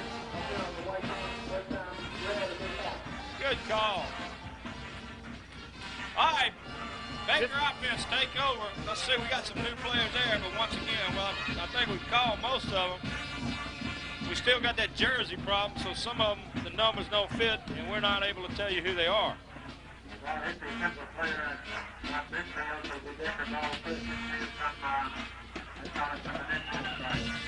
Baker got first and 10 at the 50 with 33 seconds left here to go. Third quarter play, up by a score of 33-0. Jason Easley running hard, trying to get some room out there.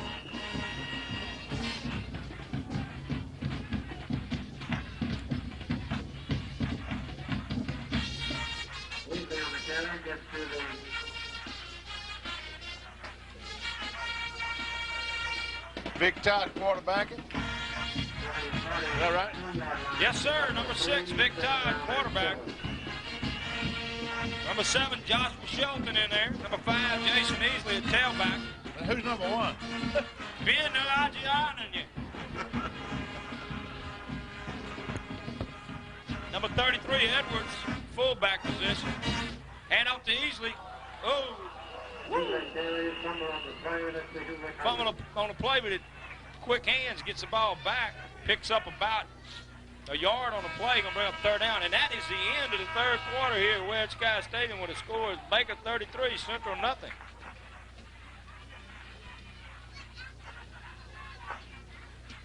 Wedge Kyes Stadium. Is it naming after you, Wedge?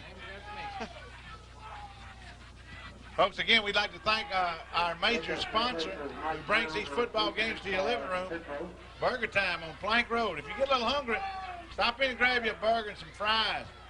TJ Cinnamon is in there. Get you a roll or something, along with a cold drink. And tell them that the production staff from Trev Productions and the announcement crew up in the press box told you to stop by there. Tell them you appreciate them bringing you Baker High School football. The chief had an accident.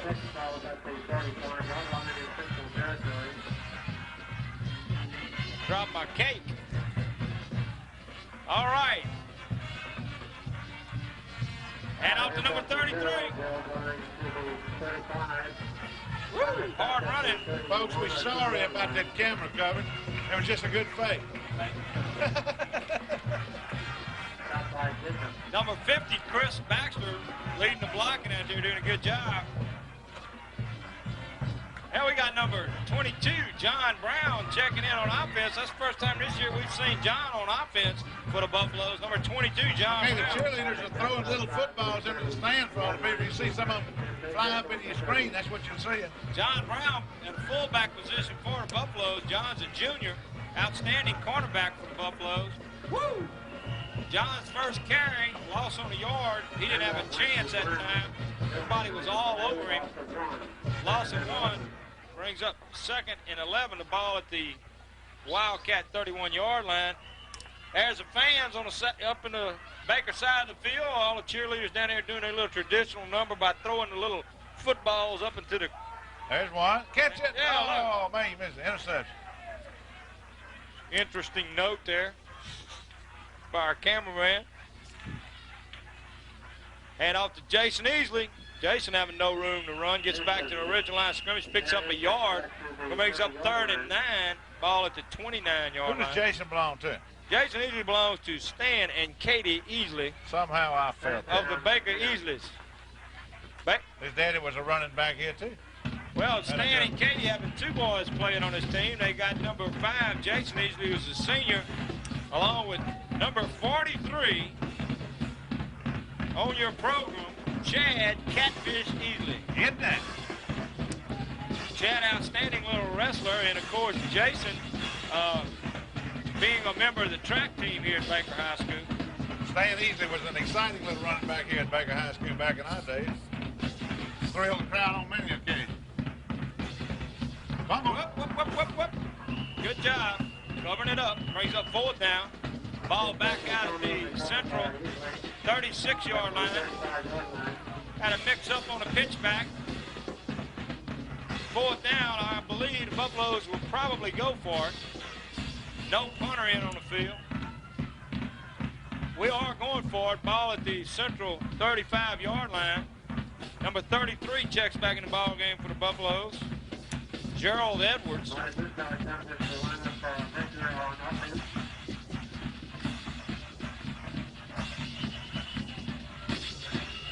Al Baker has too many people on the line of scrimmage, I believe.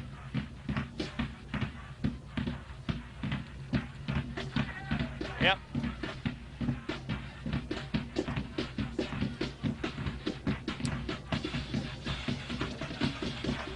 I want to remind everybody, just got a message from our producer director, Mr. Bert Carson, that we will be televising the remainder of the football games throughout the playoffs. So whether it's home or away, you will see the ball games of the Baker Buffalo. Fourth down play here for Buffaloes after being penalized 5 yards.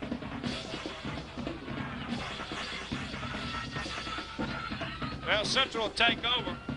Yeah, they'll take over regardless. Going to be 1st and 10 Central. Central will take over at the 40-yard line. 1st and 10.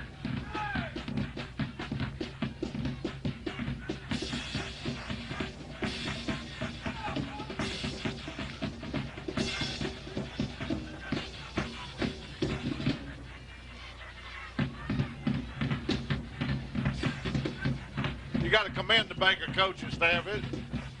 Playing all those football players is a class act. You could win a ball game tonight by a score. It would have been inconceivable to win it by 80 points, John. Oh, very easily. Most definitely. Most This is definitely. a class thing to do. Plus, he's letting the young men that we talked about help prepare the first stringers every week get some playing time. That's right. We got a flag on the play. That's going to be a personal foul. I'm not sure if it's against Baker or not.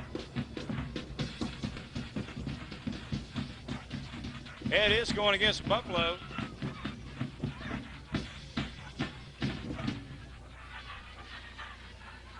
$15 Bickmans all the way down to the Baker 45-yard line.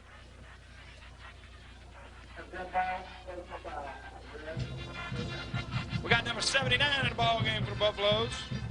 Otis Baker, nose guard. Also got number 15, Trevor Smith, back in the safety position.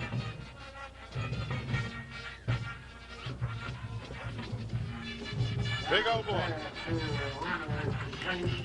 Tackle made out there by number 15, Trevor Smith, along with number 20, Ben Gotro, and I think, if I'm not mistaken, that's number 28, Troy Mathey. Number 85 is also in the ball game for the Buffaloes. Well, 85 is not on our program. I want to recognize a team of men we hadn't given much advertisement to this year. The administration of this fine institution, Baker High School, the principal, Mr. Harry Engel, and his assistants, Mr. Wayne Messina, Mr. Alan Spears, they do a fine job of running a major institution here in East Baton Rouge Parish. I want to congratulate them on the programs that they have here at Baker High School. Baker High School, as you know, Greg, still the largest enrollment high school in the parish. 86, Tony LaValle did a good job of running down the quarterback.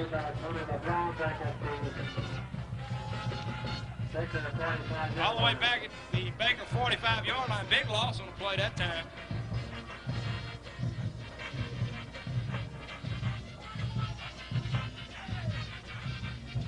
Number 84, Larry Clark, coming out of the game for the Buffaloes. Number 89 coming out. As we say, we don't have that young man's number here, so I can't tell you who he is. We could guess, maybe.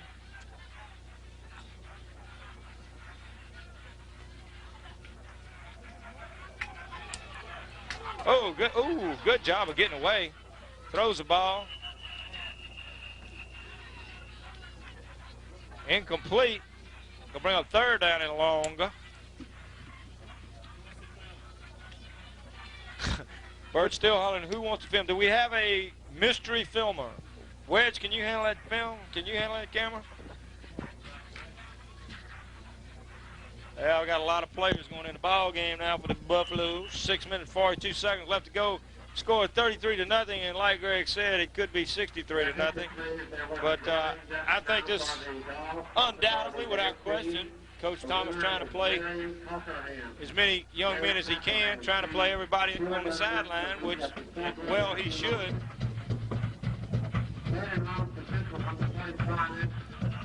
This is all academic for the Buffaloes. They're going to be, after tonight's contest, will be sole possession of first place in 7 Quad A. District champs, undisputed district champs. Reminisce a little bit when we played ball for Baker. My senior year, we played Central and beat them. And there's a young man that played for Central that year who's on the Baker City Council today, Mr. Lewis Duncan. I want to remind him that we took advantage of him back then.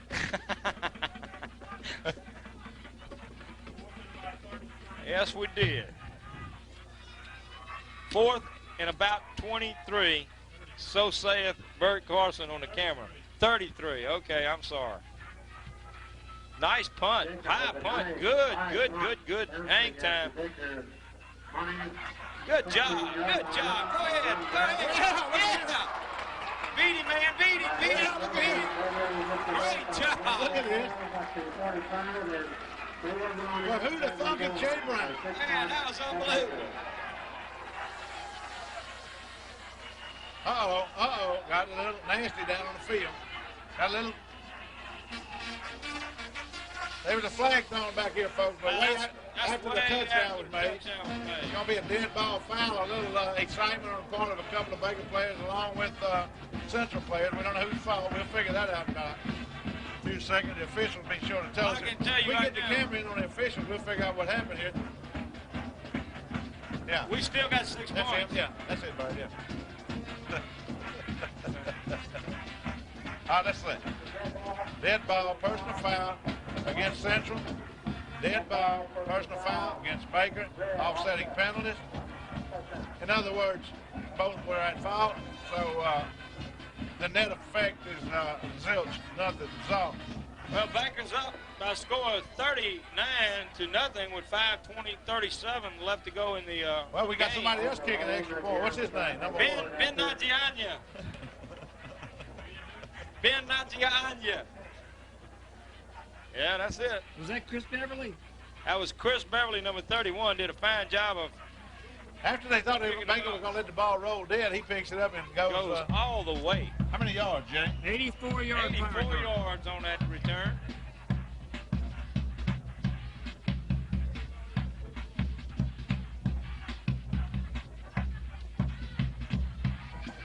That one's good. Ben puts it through there. Both Ben's kicking. We got another flag now. We recognize the prerequisite to being an extra point and field goal kicker for Baker. You have to have the first name of Ben, I think. I believe that must be the deal. Regardless of whether you can say their last name, Gottrox or whatever. Nazianzi. 5:37 left to go in this contest. The Buffaloes on top of the Wildcats by a score of 40-0. I think the penalty is going to be assessed against the Buffaloes on the ensuing kickoff. They were talking to the Wildcats after that flag.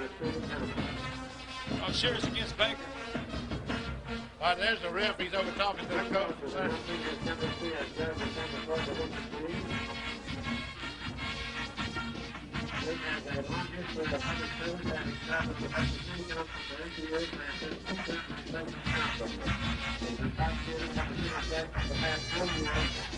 Again, we want to recognize Duke Welch, who's running for Family Court, Division B in Baton Rouge. Asking everybody in Baker go to the polls and pull Duke Welch's lever. Let's show everybody in East Baton Rouge Parish that we support our own. Duke Welch, 8-year councilman here in Baker, and now presently serving on the Metro Council in East Baton Rouge Parish. A fine, honorable gentleman who I had the pleasure of serving 8 years on the Baker City Council, who is fair and just, and that's what we want in Family Court. Mr. Duke Welch. Greg, the penalty was against Central, and they just marked it off. It was a personal foul. Dead ball, personal foul.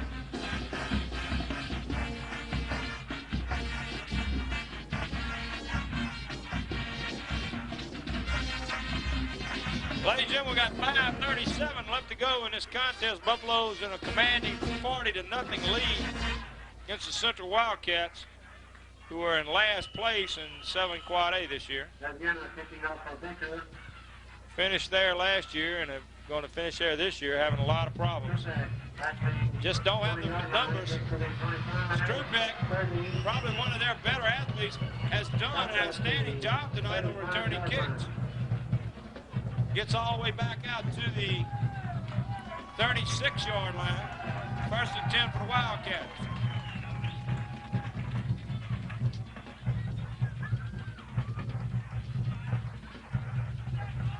Good return.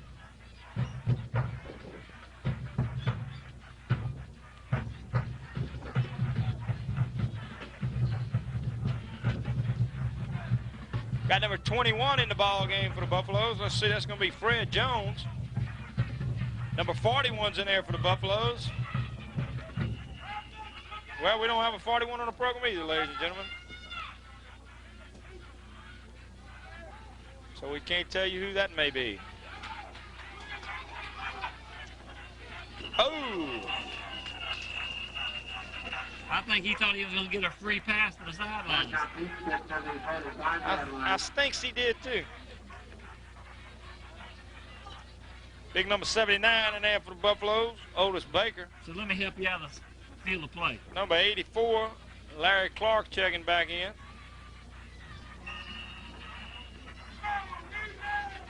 .455 remaining in the contest.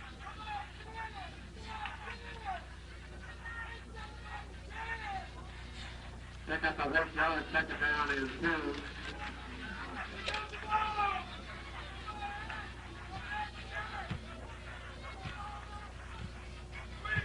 Oh, took the pitch, man. Good play. Number 43, Chad Easley, injured on a play. Yeah. He's a Buffy. There goes Buffalo. As our I hope it was first down because they just moved the chains. Yeah, really. The chain gang thought it was first down and they were calling for a timeout for the measurement. Coach Broussard, being a good sport he is, just waved, go ahead, it's close enough. Sort of like a gimme in golf. Yeah, really. It's within 11, ref. Jay's exactly right. The official was calling a timeout to bring the chain gang on the measure and then move the sticks. I think, if I'm not mistaken, number 41, maybe Eric Stevens, just came out of the ball game. Normally would wear number 2, but with these red jerseys, we need a complete different roster, and I really don't understand why we hadn't been provided one.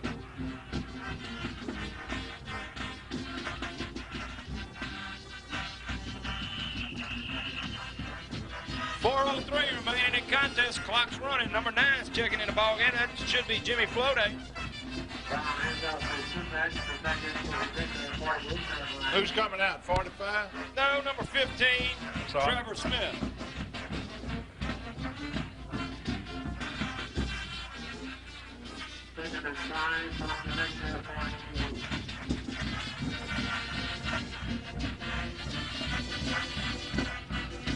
And up to Strubeck.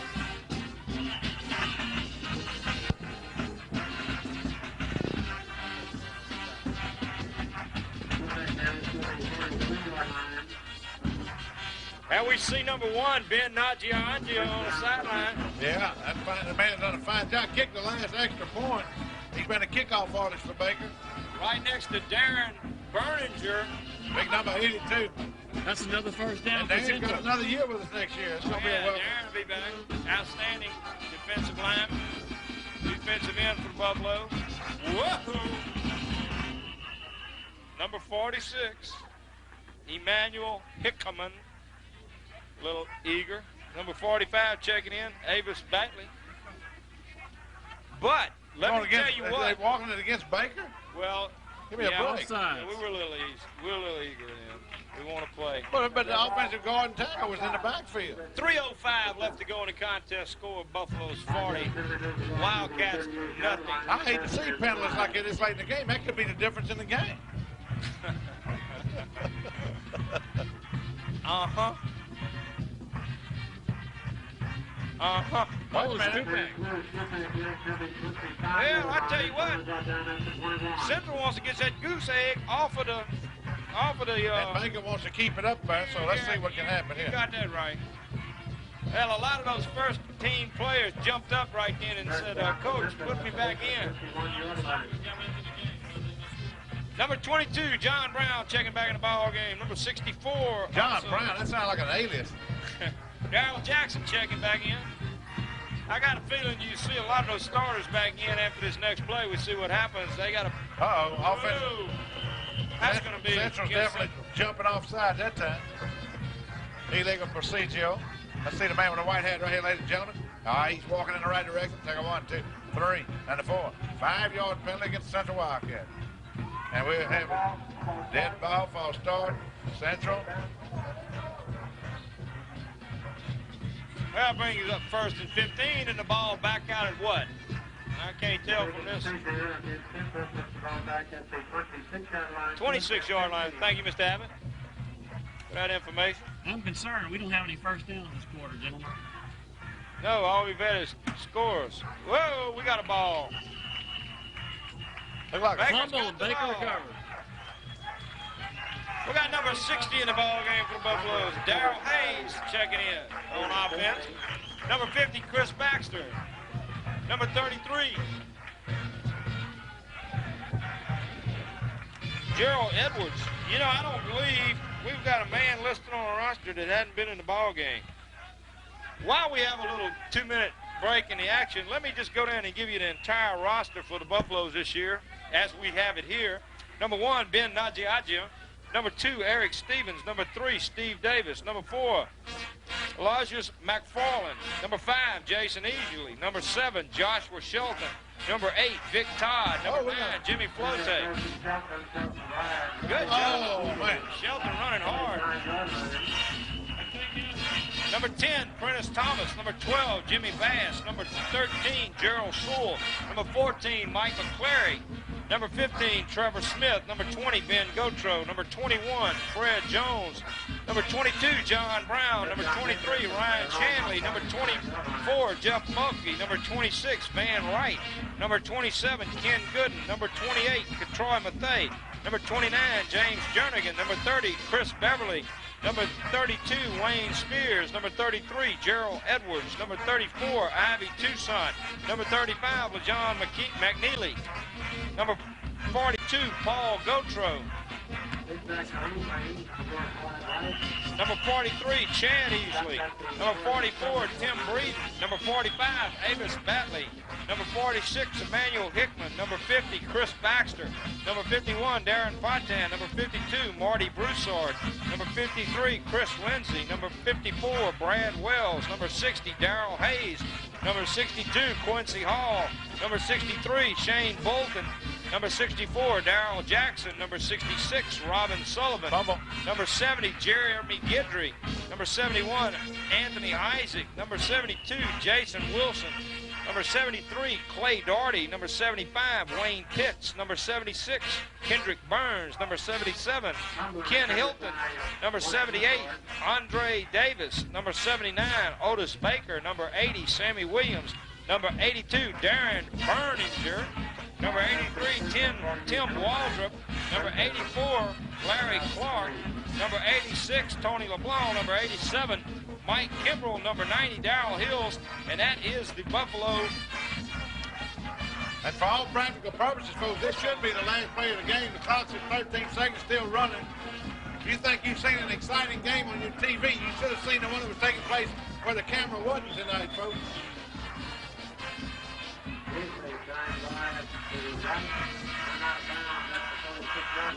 And that's the end of the ball game.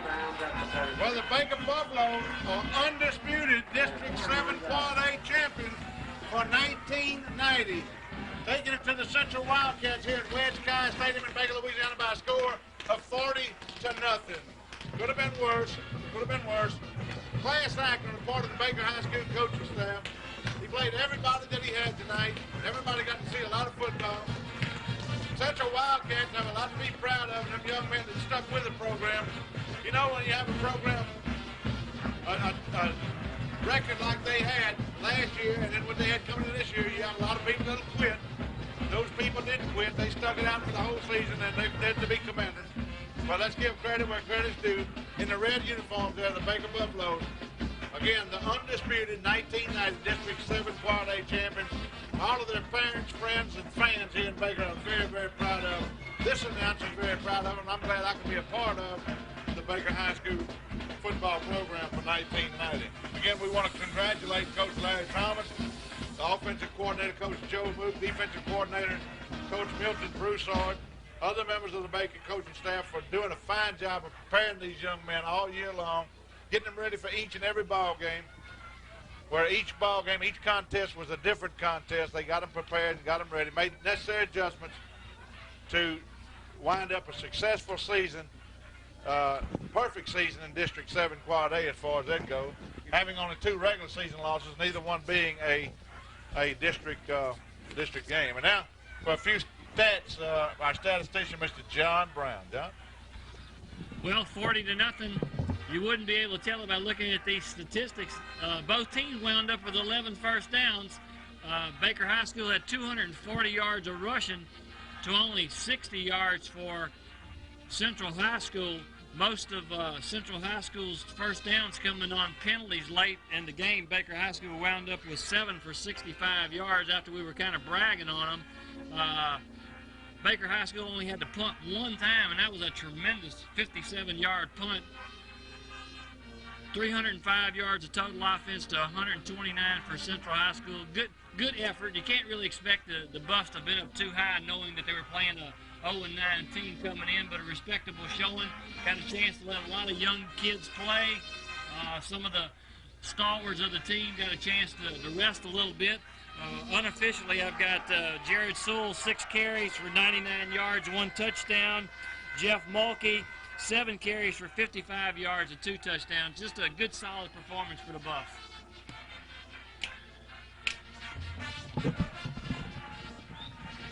Okay, folks, again, it was exciting. Sid, how about a little wrap-up? What do you feel? How do you feel about the season, about tonight's ball game, etc.?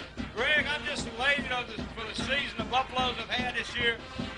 As we said, overall 8-2, losing to 2 undefeated teams before we got into district play. Both of those teams still undefeated and rated in the top 10 in the state in quad A football. So Baker, after those 2 losses, back-to-back losses we might add, came back, just had an outstanding season.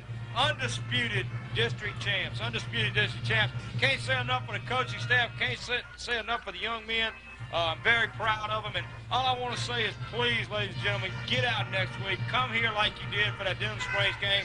Let's support the Buffaloes. Let's get out here and get behind the Buffaloes and support them in their playoff game next week here at Wedge Kyes Field here in Baker, Louisiana. As we say, it'll be the runner-up in District 6 Quad A, either the East Ascension Spartans or the Santa Maria Gators. Depending on the outcome of that game tonight, by the time you watch this telecast, you'll know, folks, who we'll be playing. We'll be right here at Wedge Kyes Stadium. And like Mr. Bert Carson, the owner of Trev Productions, has announced to us, we will be televising all of the postseason games at during the state playoffs. So we invite you to come out here and support these Buffaloes. And let me tell you, fan support had a great part in that Denham Springs ball game, because it was a ball game up until the last play. And the fan support, I think, in crucial moments while the defense was on the field, had a great part of helping to pull that ball game out. We need everybody we can muster in Baker. Bring your friends, your family, even your mother-in-law. Bring your mother-in-law with you. Let's watch this ball game and support the Baker Buffaloes. Folks, it's exciting to bring you Baker High School football. Again, we want to thank Bert Carson, who has all the equipment and owns Trev Productions. Without his participation, none of this could be possible. We want to thank Cablevision of Baker and Zachary, who we televise this across. And then we want to thank our #1 sponsor, again, Burger Time, who has furnished refreshments to the press box all year long. Tell them that you appreciate them supporting Baker High School athletics when you stop in there and get a hamburger. And don't pass them up. If you get hungry and want a hamburger and french fries, pull into Burger Time on Plank Road and tell them you appreciate what they do for Baker High School. Well, folks, until next week, again, the season's not over with. Regular season's over with. We're going into the second part of this project, and that is the state playoffs. So it's like a new project starting next week in the state playoffs. We invite you to be for the starting of the second part of this season, the state playoffs. Be with us. So I'm Greg Allen, along with Sid Gotro, Jay Brown, Bert Carson, bringing you Baker High School football. Be with us again next year. We appreciate everything y'all do.